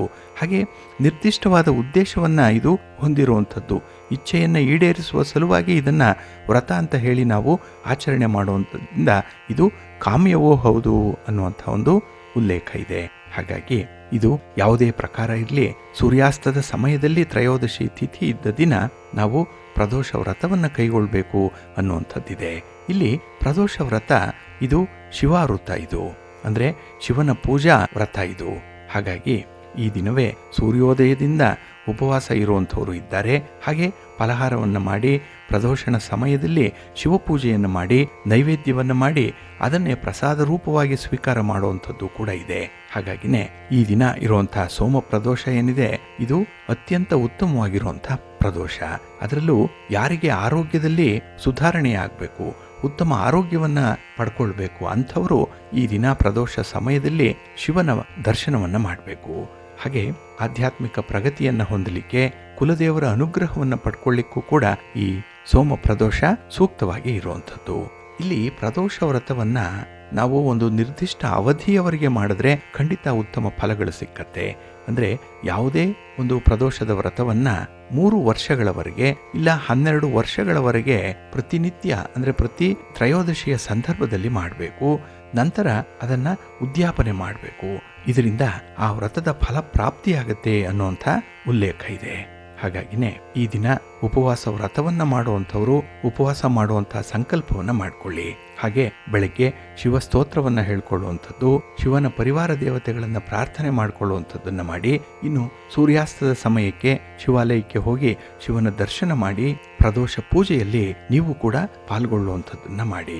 ಇದು ನಿಮಗೆ ಅತ್ಯುತ್ತಮವಾದ ಫಲಗಳನ್ನು ತಂದುಕೊಡುತ್ತೆ. ಈಗಾಗಲೇ ಹೇಳಿದಾಗೆ ಈ ಪ್ರದೋಷ ಪೂಜೆಯಲ್ಲಿ ಉತ್ತಮವಾದಂತಹ ಅನುಕೂಲತೆಗಳನ್ನು ಪಡ್ಕೊಳ್ಳುವಂತಹ ಸಂದರ್ಭ ಕೂಡ ಇದೆ. ಇದನ್ನ ಸದುಪಯೋಗ ಮಾಡಿಕೊಳ್ಳಿ, ಒಳ್ಳೆಯದಾಗತ್ತೆ. ಇನ್ನು ಬಂಧುಗಳೇ, ಈ ದಿನದ ಸೋಮ ಪ್ರದೋಷದ ಸಂದರ್ಭದಲ್ಲಿ ಶಿವ ಪಾರ್ವತಿಯರನ್ನ ಒಟ್ಟಿಗೆ ದರ್ಶನ ಮಾಡೋದ್ರಿಂದ ನಿಮಗೆ ಮದುವೆಯಲ್ಲಿ ಏನಾದರೂ ವಿಳಂಬ ಆಗ್ತಾ ಇದ್ರೆ ಅಥವಾ ವಿವಾಹ ನಂತರದಲ್ಲಿ ವೈವಾಹಿಕ ಜೀವನದಲ್ಲಿ ಏನಾದರೂ ತೊಂದರೆಗಳಾಗ್ತಾ ಇದ್ರೆ ಅದು ಕೂಡ ನಿವಾರಣೆ ಆಗುತ್ತೆ ಅನ್ನುವಂಥ ಒಂದು ನಂಬಿಕೆ ಇದೆ. ಹಾಗಾಗಿ ಸಾಮಾನ್ಯವಾಗಿ ಕೆಲವರಿಗೆ ಮದುವೆಯಲ್ಲಿ ತುಂಬಾ ವಿಳಂಬ ಆಗತ್ತೆ. ಎಷ್ಟೇ ಪ್ರಯತ್ನ ಪಟ್ಟರೂ ಕೂಡ ಸಕಾಲಕ್ಕೆ ಅವರ ವಿವಾಹ ನೆರವೇರಲ್ಲ. ಅದಕ್ಕೆ ಕಾರಣಗಳು ಬಹಳಷ್ಟಿದೆ. ಅದರಲ್ಲೂ ಪ್ರಮುಖವಾಗಿ ಈ 7ನೇ ಸ್ಥಾನ ಏನಿದೆ ಅದು ಸತಿ ಪತಿಗಳಿಗೆ ಸಂಬಂಧಪಟ್ಟಂತಹ ಮನೆ. ಇದನ್ನೇ ಕಳತ್ರ ಸ್ಥಾನ ಅಂತ ಹೇಳಿ ಕರೀತಾರೆ, ಈ 7ನೇ ಮನೆಯನ್ನ. ಇಲ್ಲಿ ಪಾಪಗ್ರಹಗಳಾದಂತಹ ರಾಹು, ಕೇತು, ಕುಜ, ಶನಿ ಏನಾದರೂ ಈ 7ನೇ ಮನೆಗೆ ಪ್ರವೇಶ ಆಗ್ಬಿಟ್ಟಿದ್ರೆ ಮದುವೆಯಲ್ಲಿ ವಿಳಂಬ ಆಗತ್ತೆ. ಇನ್ನು ಅಷ್ಟಮ ಸ್ಥಾನ ಮಾಂಗಲ್ಯ ಸ್ಥಾನ ಅದು. ಹಾಗಾಗಿ ಈ ಸ್ಥಾನದಲ್ಲಿ ರಾಹು, ಕೇತು, ಕುಜ, ಶನಿ, ಗುರು ಮತ್ತೆ ರವಿ ಇವರೇನಾದರೂ ಪ್ರವೇಶ ಆಗಿದ್ರೆ ಅಲ್ಲಿ ಮಾಂಗಲ್ಯ ದೋಷದಿಂದ ಮದುವೆ ಕಾರ್ಯದಲ್ಲಿ ಕೂಡ ವಿಳಂಬ ಆಗುತ್ತೆ. ಇನ್ನು ಕೆಲವೊಂದು ಜಾತಕ ಅಷ್ಟೊಂದು ಉತ್ತಮವಾಗಿರಲ್ಲ, ಅಲ್ಲಿ ಕಾಳಸರ್ಪ ದೋಷ ಇರುತ್ತೆ, ಕೆಲವರಿಗೆ ಕುಜ ದೋಷ ಇರುತ್ತೆ, ಕೆಲವರಿಗೆ ಮಾಂಗಲ್ಯ ದೋಷ ಇರುತ್ತೆ, ಕೆಲವರಿಗೆ ರಾಹು ದೋಷ ಇರುತ್ತೆ, ಕೆಲವರಿಗೆ ಶನಿ ಕಾಟ ಇರುತ್ತೆ. ಇಂತಹ ತೊಂದರೆಗಳಿದ್ದಂಥವರ ಸಂದರ್ಭದಲ್ಲೂ ಕೂಡ ಮದುವೆ ತಡವಾಗುತ್ತೆ. ಇದಕ್ಕೆ ಸೂಕ್ತವಾದ ರೀತಿಯಲ್ಲಿ ಪರಿಹಾರವನ್ನು ಮಾಡಿಕೊಳ್ಬೇಕು. ಅದರಲ್ಲೂ ಬಹಳ ಮುಖ್ಯವಾಗಿ ಕುಜದೋಷ ಏನಾದರೂ ಇದ್ರೆ ಕುಜ ಶಾಂತಿಯನ್ನ ಮಾಡಿಸ್ಕೊಳ್ಬೇಕು. ಹಾಗೆ ಕದಳಿ ವಿವಾಹ, ಕುಂಭ ವಿವಾಹ ಇದನ್ನ ಮಾಡಿಸ್ಕೊಳ್ಳುವಂಥದ್ದು ಕೂಡ ತುಂಬಾ ಸೂಕ್ತ. ಹಾಗೆ ತೊಗರಿ ಬೇಳೆಯನ್ನ ಕೆಂಪು ವಸ್ತ್ರದಲ್ಲಿ ಕಟ್ಟಿ ಅದನ್ನ ದಕ್ಷಿಣೆ ಸಮೇತ ದಾನವಾಗಿ ಕೊಡಬೇಕು. ಇದರಿಂದ ಕುಜದೋಷ ನಿವಾರಣೆ ಆಗುತ್ತೆ. ಇನ್ನು ಕೆಲವರಿಗೆ ಮಾಂಗಲ್ಯ ದೋಷ ಏನಾದರೂ ಇದ್ರೆ ಅಂಥವರು ಕೂಡ ಈ ಅಶ್ವತ್ಥ ವೃಕ್ಷ ಪ್ರದಕ್ಷಿಣೆಯನ್ನು ಮಾಡುವಂಥದ್ದು, ಅಶ್ವತ್ಥ ವೃಕ್ಷದಕ್ಕೆ ವಿವಾಹ ಮಾಡಿಕೊಳ್ಳುವಂಥದ್ದು, ಇಲ್ಲೇ ಕುಂಭ ವಿವಾಹ, ಕದಳಿ ವಿವಾಹ ಇದನ್ನು ಕೂಡ ಮಾಡಬಹುದು. ಇನ್ನು ಕಾಳಸರ್ಪ ದೋಷ ಏನಾದರೂ ಇದ್ದರೆ ಅಂಥವರು ಆಶ್ಲೇಷ ಬಲಿಯನ್ನು ಮಾಡಿಸ್ಬೇಕು, ಸರ್ಪಶಾಂತಿಯನ್ನು ಮಾಡಿಸ್ಬೇಕು, ಸರ್ಪ ಸಂಸ್ಕಾರವನ್ನು ಮಾಡಿಸ್ಬೇಕು. ಹಾಗೆ ಉದ್ದಿನ ಬೇಳೆ, ಹುರುಳಿ ಕಾಳನ್ನು ವಿಶೇಷವಾಗಿ ಕೆಂಪು ವಸ್ತ್ರದ ಜೊತೆಗೆ ದಕ್ಷಿಣೆ ಸಮೇತವಾಗಿ ದಾನ ಕೊಡಬೇಕು ಅನ್ನುವಂಥದ್ದು ಇದೆ. ಇನ್ನು ಶನಿ ದೋಷ ಇದ್ರೂ ಕೂಡ ಇಲ್ಲಿ ವಿವಾಹ ತಡ ಆಗುತ್ತೆ. ಅಂಥವರು ಶನಿ ಶಾಂತಿಯನ್ನು ಮಾಡಿಸ್ಬೇಕು. ಹಾಗೆ ಶನಿವಾರದ ದಿನ ಶಿವನ ದರ್ಶನ ಮಾಡುವಂಥದ್ದು, ಆಂಜನೇಯ ಸ್ವಾಮಿಯ ದರ್ಶನ ಮಾಡುವಂಥದ್ದನ್ನ ಮಾಡಬೇಕಾಗತ್ತೆ. ಆ ಸಂದರ್ಭದಲ್ಲಿ ಕರಿ ಎಳ್ಳನ್ನು ದಾನವಾಗಿ ಕೊಡಬೇಕು. ಇಂತಹ ಒಂದು ಪುಟ್ಟ ಪರಿಹಾರಗಳನ್ನು ಮಾಡಿಕೊಳ್ಳೋದ್ರಿಂದ ಬಹಳ ಬೇಗ ಕಂಕಣ ಬಲ ಕೂಡಿ ಬರುತ್ತೆ. ಹಾಗಾಗಿ ಈ ದಿನ ಪ್ರದೋಷದ ಸಮಯದಲ್ಲಿ ಶಿವ ಪಾರ್ವತಿಯರ ದರ್ಶನ ಮಾಡಿದ್ರೂ ಕೂಡ ನಿಮ್ಮ ವಿವಾಹಕ್ಕೆ ಸಂಬಂಧಪಟ್ಟಂತಹ ಯಾವುದೇ ರೀತಿಯ ಪ್ರಶ್ನೆಗಳಿಗೆ, ಸಮಸ್ಯೆಗಳಿಗೆ ಉತ್ತರ ಸಿಕ್ಕತ್ತೆ. ಇನ್ನು ಈ 7ನೇ ಮನೆ ಕಳತ್ರ ಸ್ಥಾನ ಅಂತ ಹೇಳಿದ್ವಿ. ಇಲ್ಲಿ ಏನಾದರೂ ಗುರು 7ನೇ ಮನೆಯಲ್ಲಿದ್ರೆ ನಿಮಗೆ ಪೂರ್ವ ದಿಕ್ಕಿನಲ್ಲಿ ಇರುವಂತಹ ವಧು ಅಥವಾ ವರ ಸಿಗ್ತಾರೆ ಅನ್ನುವಂಥದ್ದು ಇದೆ. ಹಾಗಾಗಿ 7ನೇ ಮನೆಯಲ್ಲಿ ಯಾವ ಗ್ರಹ ಇದೆ ಆ ಗ್ರಹಕ್ಕೆ ಸಂಬಂಧಪಟ್ಟಂತಹ ದಿಕ್ಕಿನಿಂದ ನೀವು ನಿಮ್ಮ ಪಾರ್ಟ್ನರನ್ನ ಆರಿಸ್ಕೊಳ್ಬಹುದು. ಹಾಗೆ ಅಂತಹ ದಿಕ್ಕಿನಲ್ಲಿ ವಿಶೇಷವಾಗಿ ಅವರು ಬರ್ತಾರೆ ಅನ್ನುವಂಥದ್ದು ಕೂಡ ಇದೆ. ಇನ್ನು ಚಂದ್ರ ಏನಾದರೂ 7ನೇ ಮನೆಯಲ್ಲಿದ್ದರೆ ಉತ್ತರ ಪೂರ್ವ ಅಂದರೆ ಈಶಾನ್ಯ ದಿಕ್ಕಿನಿಂದ ವಧು ಅಥವಾ ವರ ಸಿಗ್ತಾರೆ. ಇನ್ನು ಶುಕ್ರ ಏನಾದರೂ 7ನೇ ಮನೆಯಲ್ಲಿದ್ದರೆ ದಕ್ಷಿಣ ಪೂರ್ವ ಅಂದರೆ ಆಗ್ನೇಯ ದಿಕ್ಕಿಗೆ ಪ್ರಯಾಣ ಮಾಡಬೇಕು. ಇಲ್ಲಿಂದ ನಿಮಗೆ ವಧು ಅಥವಾ ವರ ಸಿಗ್ತಾರೆ ಅನ್ನುವಂಥದ್ದು. ಇನ್ನು ಕುಜ ಏನಾದರೂ 7ನೇ ಮನೆಯಲ್ಲಿದ್ದರೆ ದಕ್ಷಿಣ ದಿಕ್ಕಿನಲ್ಲಿ ವಧು ಅಥವಾ ವರ ಲಭ್ಯವಾಗ್ತಾರೆ. ಇನ್ನು ಶನಿ ಏನಾದರೂ 7ನೇ ಮನೆಯಲ್ಲಿದ್ದರೆ ಪಶ್ಚಿಮ ದಿಕ್ಕಿನಿಂದ ಈ ಸಂಬಂಧ ಕೂಡಿ ಬರುತ್ತೆ. ಬುಧ ಏನಾದರೂ 7ನೇ ಮನೆಯಲ್ಲಿದ್ದರೆ ಉತ್ತರ ದಿಕ್ಕಿನಿಂದ ಬರುತ್ತೆ. ಹಾಗೆ ರಾಹು 7ನೇ ಮನೆಯಲ್ಲಿದ್ದರೆ ನಿಮಗೆ ನೈಋತ್ಯ ದಿಕ್ಕಿನಿಂದ ವಧು ಅಥವಾ ವರ ಸಿಗ್ತಾರೆ. ಹಾಗೆ ಕೇತು 7ನೇ ಮನೆಯಲ್ಲಿದ್ದರೆ ವಾಯುವ್ಯ ದಿಕ್ಕು, ಅಲ್ಲಿಂದ ವಧು ಅಥವಾ ವರ ನಿಮಗೆ ಸಿಕ್ಕುವಂಥ ಸಾಧ್ಯತೆಗಳಿರುತ್ತೆ. ಇನ್ನು ರವಿ 7ನೇ ಮನೆಯಲ್ಲಿದ್ದರೆ ಪೂರ್ವ ದಿಕ್ಕಿನಿಂದ ನಿಮಗೆ ವಧು ಅಥವಾ ವರ ಸಿಗ್ತಾರೆ ಅನ್ನುವಂಥದ್ದು ಇದೆ. ಹಾಗಾಗಿ ನಿಮ್ಮ ಬಾಳ ಸಂಗಾತಿ ಯಾವ ದಿಕ್ಕಿನಿಂದ ಬರ್ತಾರೆ ಅನ್ನುವಂಥದ್ದನ್ನು ಕೂಡ ನೀವು ತಿಳ್ಕೊಳ್ಬಹುದು. ಒಟ್ಟಾರೆ ವಿವಾಹ ತಡ ಆಗ್ತಾ ಇದ್ರೆ ಈ ದಿನ ಪ್ರದೋಷದ ದಿನ ಶಿವನ ದರ್ಶನ ಮಾಡಿ, ಪಾರ್ವತಿ ಅಮ್ಮನವರನ್ನ ಪ್ರಾರ್ಥನೆ ಮಾಡ್ಕೊಳ್ಳಿ. ಎಲ್ಲಾದರೂ ಪಾರ್ವತಿ ಕಲ್ಯಾಣ, ಗಿರಿಜಾ ಕಲ್ಯಾಣ ನಡೀತಾ ಇದ್ರೆ ಅಲ್ಲಿ ಭಾಗವಹಿಸಿ. ನಿಮ್ಮ ಇಷ್ಟಾರ್ಥಗಳು ನೆರವೇರುತ್ತೆ. ಬಹಳ ಬೇಗ ನಿಮಗೆ ಕಂಕಣ ಬಲ ಕೂಡಿ ಬರುತ್ತೆ. ಅಥವಾ ಈ ವಿವಾಹದ ನಂತರದಲ್ಲಿ ಏನಾದರೂ ಸಮಸ್ಯೆಗಳಿದ್ರೆ, ಭಿನ್ನಾಭಿಪ್ರಾಯಗಳಿದ್ರೆ ಅದು ಕೂಡ ನಿವಾರಣೆ ಆಗುತ್ತೆ. ಇಂಥ ಒಂದು ಪ್ರಯತ್ನವನ್ನು ನೀವು ಮುಂದುವರಿಸಿ, ಒಳ್ಳೆಯದಾಗತ್ತೆ. ಪ್ರೀತಿಯ ಬಂಧುಗಳೇ, ಇನ್ನು ಮುಂದೆ ದ್ವಾದಶ ರಾಶಿಯವರ ಗೋಚಾರ ಫಲಗಳು ಹೇಗಿವೆ ನೋಡೋಣ ಬನ್ನಿ. ಮೊದಲಿಗೆ ಮೇಷರಾಶಿ. ಮೇಷರಾಶಿಯವರಿಗೆ ಈ ದಿನ ದ್ವಿತೀಯದಲ್ಲಿ ಚಂದ್ರ ಇರುವಂತಹ ದಿನ. ಹಾಗಾಗಿ ನೆನ್ನೆಯ ವಿದ್ಯಮಾನಗಳಂತೆ ಈ ದಿನ ಇರಲ್ಲ. ಈ ದಿನ ಮಿಶ್ರ ಫಲಗಳಿರುವಂತಹ ಸಂದರ್ಭ. ಹಾಗೆ ಧನಸ್ಥಾನದಲ್ಲಿ, ಕುಟುಂಬ ಸ್ಥಾನದಲ್ಲಿ, ವಾಕ್ಸ್ಥಾನದಲ್ಲಿ ಚಂದ್ರ ಇರುವಂಥ ಸಮಯ ಇದು. ಹಾಗಾಗಿನೇ ಕುಟುಂಬದೊಳಗೆ ಕೆಲವು ಭಿನ್ನಾಭಿಪ್ರಾಯಗಳು ಉಂಟಾಗುತ್ತೆ. ಹಣಕಾಸಿನ ವ್ಯವಹಾರಗಳು ಅಸ್ತವ್ಯಸ್ತವಾಗಿರುತ್ತೆ. ಹಾಗೆ ನಿಮ್ಮ ಮಾತನ್ನು ಬಹಳ ಜನ ಅಪಾರ್ಥ ಮಾಡ್ಕೊಳ್ತಾರೆ. ಈ ದಿನದಲ್ಲಿ ನಿಮ್ಮ ಉದ್ದೇಶ ಚೆನ್ನಾಗಿದೆ, ನಿಮ್ಮ ಮಾತು ಒಂದು ಗುರಿಯನ್ನು ಹೊಂದಿರುವಂಥದ್ದು, ಒಂದು ಮೌಲ್ಯಯುತವಾಗಿ ಇರುತ್ತೆ. ಆದರೆ ಅದರ ಆಳ ಆಂತರ್ಯವನ್ನು ಕಂಡುಹಿಡ್ಕೊಳ್ಳಿಕ್ಕೆ ಕೆಲವರಿಗೆ ಕಷ್ಟ ಸಾಧ್ಯವಾಗುತ್ತೆ. ಇದರಿಂದ ನಿಮ್ಮ ಮಾತಿನಲ್ಲಿ ದೋಷಗಳನ್ನು ಎಣಿಸುವಂಥ ಸಾಧ್ಯತೆಗಳಿರುತ್ತೆ. ಹಾಗೆ ಈ ಹಣಕಾಸಿಗೆ ಸಂಬಂಧಪಟ್ಟಂತಹ ನಿರ್ಧಾರಗಳು ಬಹಳ ಎಡವಟ್ಟಾಗುವಂಥದ್ದು. ಆದ್ದರಿಂದಲೇ ಸ್ವಲ್ಪ ಎಚ್ಚರಿಕೆಯಿಂದ ಇರಬೇಕು ಈ ದಿನದಲ್ಲಿ. ಇನ್ನು ಶೈಕ್ಷಣಿಕವಾದಂತಹ ವಿಚಾರಗಳಲ್ಲಿ ವಿದ್ಯಾರ್ಥಿಗಳಿಗೆ ನಿರೀಕ್ಷೆ ಮಾಡಿದಂತಹ ಫಲಿತಾಂಶಗಳು ಸಿಕ್ಕಲ್ಲ. ಇದು ಕೂಡ ಈ ದಿನ ನಿಮಗೆ ಬೇಸರ ತರಿಸುವಂಥ ಸಂದರ್ಭ ಇರುತ್ತೆ. ಹಾಗೆ ಈ ದಿನ ನಿಮ್ಮ ಒಡ ಹುಟ್ಟಿದವರ ಜೊತೆಯಲ್ಲಿ ಅಷ್ಟೊಂದು ಸಾಮರಸ್ಯ ಇರಲ್ಲ. ಮೇಲ್ನೋಟಕ್ಕೆ ಸಾಮರಸ್ಯ ಇರಬಹುದು. ಮೂರನೆಯವರ ಒಂದು ವಿಚಾರದಲ್ಲಿ ಅಥವಾ ಮೂರನೆಯವರು ನೋಡ್ತಾ ಇದ್ದಾರೆ ಅನ್ನುವಂಥ ಹಿನ್ನೆಲೆಯಲ್ಲಿ ನಿಮ್ಮಲ್ಲಿ ಸಾಮರಸ್ಯ ಇದೆ, ಒಂದು ಒಗ್ಗಟ್ಟಿದೆ ಅಂತ ಹೇಳಿ ಒಂದು ತೋರ್ಪಡಿಕೆಯ ಸಂಬಂಧವನ್ನು ನೀವು ಪ್ರದರ್ಶನ ಮಾಡ್ಬೋದು. ಆದರೆ ಆಂತರ್ಯದಲ್ಲಿ ಏನೋ ಒಂದು ಸಾಧನೆ ಇದೆ, ಏನೋ ಒಂದು ಶೀತಲ ಯುದ್ಧ ಇದೆ. ಅದು ಬಹಿರಂಗ ಆಗಲಿಕ್ಕೆ ಸಮಯವನ್ನು ಕಾಯ್ತಾ ಇರುವಂಥದ್ದು. ಅದರಲ್ಲೂ ಈ ಆಸ್ತಿಗೆ ಸಂಬಂಧಪಟ್ಟಂತಹ ವಿಚಾರಗಳೇನಾದರೂ ಬಂದಿದ್ದರೆ ಅದರಲ್ಲಿ ನಿಮಗೆ ಮಾನಸಿಕ ನೆಮ್ಮದಿ ಈ ದಿನ ಇರಲ್ಲ. ಇನ್ನು ಈ ದಿನದಲ್ಲಿ ಕೈಗೊಂಡ ಕೆಲಸ ಕಾರ್ಯಗಳು ಸ್ವಲ್ಪ ನಿಧಾನ ಆಗುತ್ತೆ. ಹಾಗಾಗಿನೇ ತಾಳ್ಮೆಯನ್ನು ಬಹಳ ಬೇಗ ಕಳ್ಕೊಳ್ಳುವಂಥದ್ದು ಇದೆ. ಇನ್ನು ನಿಮ್ಮ ಸಂಗಾತಿ, ನಿಮ್ಮ ಪ್ರೀತಿ ಪಾತ್ರರ ಬೇಡಿಕೆಗಳೇನಿದೆ, ಅವರ ಮಾತೇನಿದೆ ಅದನ್ನು ಸ್ವಲ್ಪ ಕೇಳಿಸ್ಕೊಳ್ಳಿ, ಸಮಾಧಾನ ಇರುತ್ತೆ. ನಿಮ್ಮ ಮನೆ ದೇವರನ್ನು ಈ ದಿನ ಆರಾಧನೆ ಮಾಡಿ, ಶಿವ ಪಾರ್ವತಿಯರ ದರ್ಶನ ಮಾಡಿಕೊಳ್ಳಿ. ಈ ದಿನ ಸಂಜೆ ಒಳ್ಳೆಯದಾಗುತ್ತೆ. ನಿಮ್ಮ ಅದೃಷ್ಟದ ಬಣ್ಣ ನೇರಳೆ, ಅದೃಷ್ಟದ ದಿಕ್ಕು ಈಶಾನ್ಯ ದಿಕ್ಕು, ಅದೃಷ್ಟ ಸಂಖ್ಯೆ 3. ವೃಷಭ ರಾಶಿ. ವೃಷಭ ರಾಶಿಯವರಿಗೆ ಈ ದಿನ ತುಂಬ ಸಂತೋಷದ ದಿನ. ಅದರಲ್ಲೂ ಚಂದ್ರ ನಿಮ್ಮ ರಾಶಿಯಲ್ಲಿದ್ದಾಗ ನಿಮ್ಮ ಅಪೇಕ್ಷೆಯಂತೆ ಯಶಸ್ಸನ್ನು ಪಡ್ಕೊಳ್ಳುವಂಥ ಸಂದರ್ಭ. ಹಾಗಾಗಿನೇ ಈ ದಿನ ನಿಮ್ಮ ಹಣಕಾಸಿನ ವಿಚಾರದಲ್ಲಾಗಲಿ ಯಾವುದೇ ರೀತಿಯ ಪ್ರಯಾಣದಲ್ಲಾಗಲಿ ಅದ್ಭುತವಾದಂಥ ಅನುಭವ ಇದೆ, ಒಳ್ಳೆಯ ಫಲ ಕೂಡ ಇದೆ. ಹಾಗೆ ಈ ದಿನ ಹೊಸ ಜವಾಬ್ದಾರಿಯನ್ನು ವಹಿಸಿಕೊಳ್ಳುವಂಥ ಸಂದರ್ಭ ಇದೆ.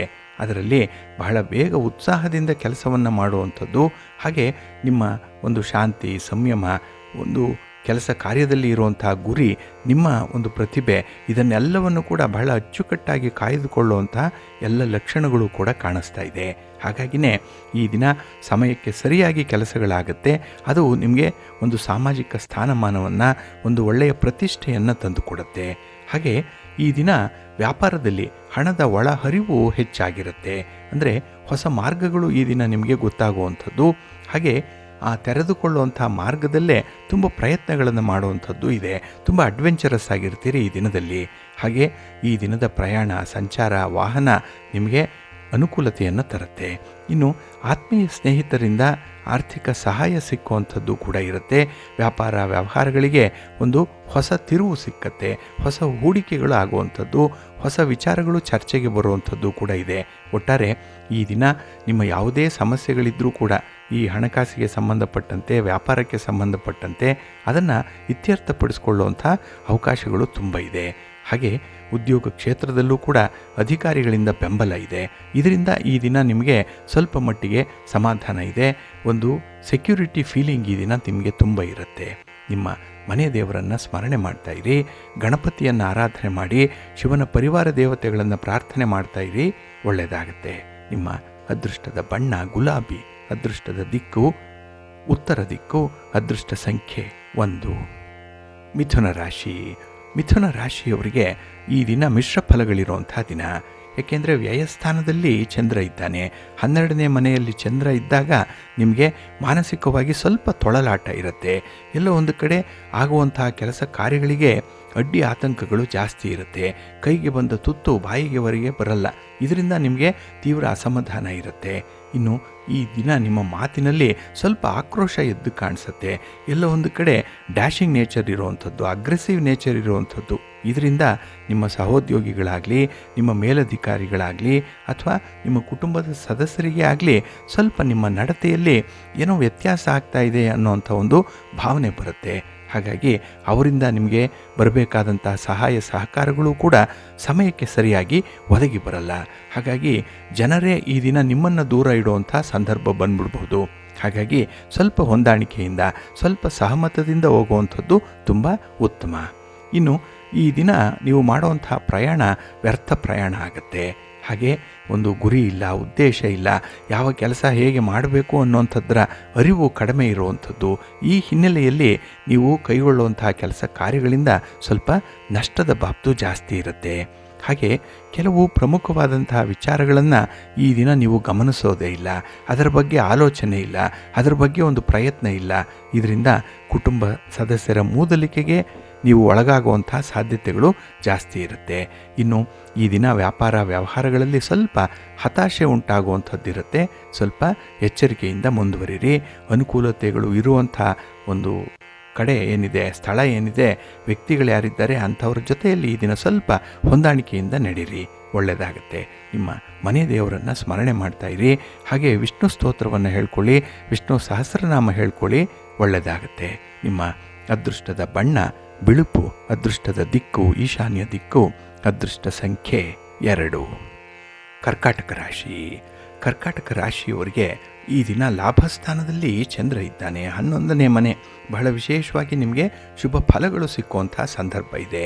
ಹಾಗೆ ಈ ದಿನ ನಿಮ್ಮ ಜೀವನದಲ್ಲಿ ನೀವು ಉದ್ಯೋಗ ಮಾಡಿ, ವೃತ್ತಿಯನ್ನು ಮಾಡಿ, ಅಥವಾ ಹೌಸ್ ವೈಫ್ ಆಗಿರಿ, ಇನ್ನು ಯಾವುದೇ ರೀತಿಯ ಕೆಲಸ ಕಾರ್ಯಗಳನ್ನು ಮಾಡ್ತಾಯಿರಿ, ವಿದ್ಯಾರ್ಥಿಗಳೇ ಆಗಿರಿ, ಬಹಳ ವಿಶೇಷವಾದಂಥ ಪ್ರಗತಿಯನ್ನು ಸಾಧಿಸಲಿಕ್ಕೆ ಸಾಧ್ಯ ಇದೆ. ನಿಮ್ಮ ಕ್ಷೇತ್ರದಲ್ಲಿ ಈ ದಿನ ನೀವೇ ಅಧಿಪತಿಗಳು, ಎಲ್ಲವೂ ಕೂಡ ನಿಮ್ಮ ನಿಯಂತ್ರಣದಲ್ಲಿರುತ್ತೆ. ಹಾಗೆ ಈ ದಿನ ಕೆಲವರಿಂದ ಉತ್ತಮ ಸಹಾಯ ಸಹಕಾರಗಳನ್ನು ಸೂಕ್ತ ಸಮಯದಲ್ಲಿ ಪಡ್ಕೊಳ್ಳುವಂಥ ಒಂದು ಒಳ್ಳೆಯ ಯೋಗ ಕೂಡ ಇದೆ. ಹಾಗಾಗಿ ಈ ದಿನ ನಿಮಗೆ ಅದೃಷ್ಟದ ದಿನ ಅಂತಲೇ ಹೇಳ್ಬೋದು. ಆದರೆ ಯಾವುದೇ ಒಂದು ಹೊಸ ವ್ಯಕ್ತಿಗಳ ಪರಿಚಯ ಆದಾಗ, ಅಪರಿಚಿತರ ಜೊತೆಯಲ್ಲಿರುವಾಗ ಯಾವುದೇ ಹಣಕಾಸಿನ ವ್ಯವಹಾರಗಳ ಬಗ್ಗೆ ಪ್ರಸ್ತಾಪ ಮಾಡಬೇಡಿ. ಇದೊಂದರಲ್ಲಿ ನೀವು ಸ್ವಲ್ಪ ಎಚ್ಚರಿಕೆಯಿಂದ ಇದ್ದರೆ ಸಾಕು.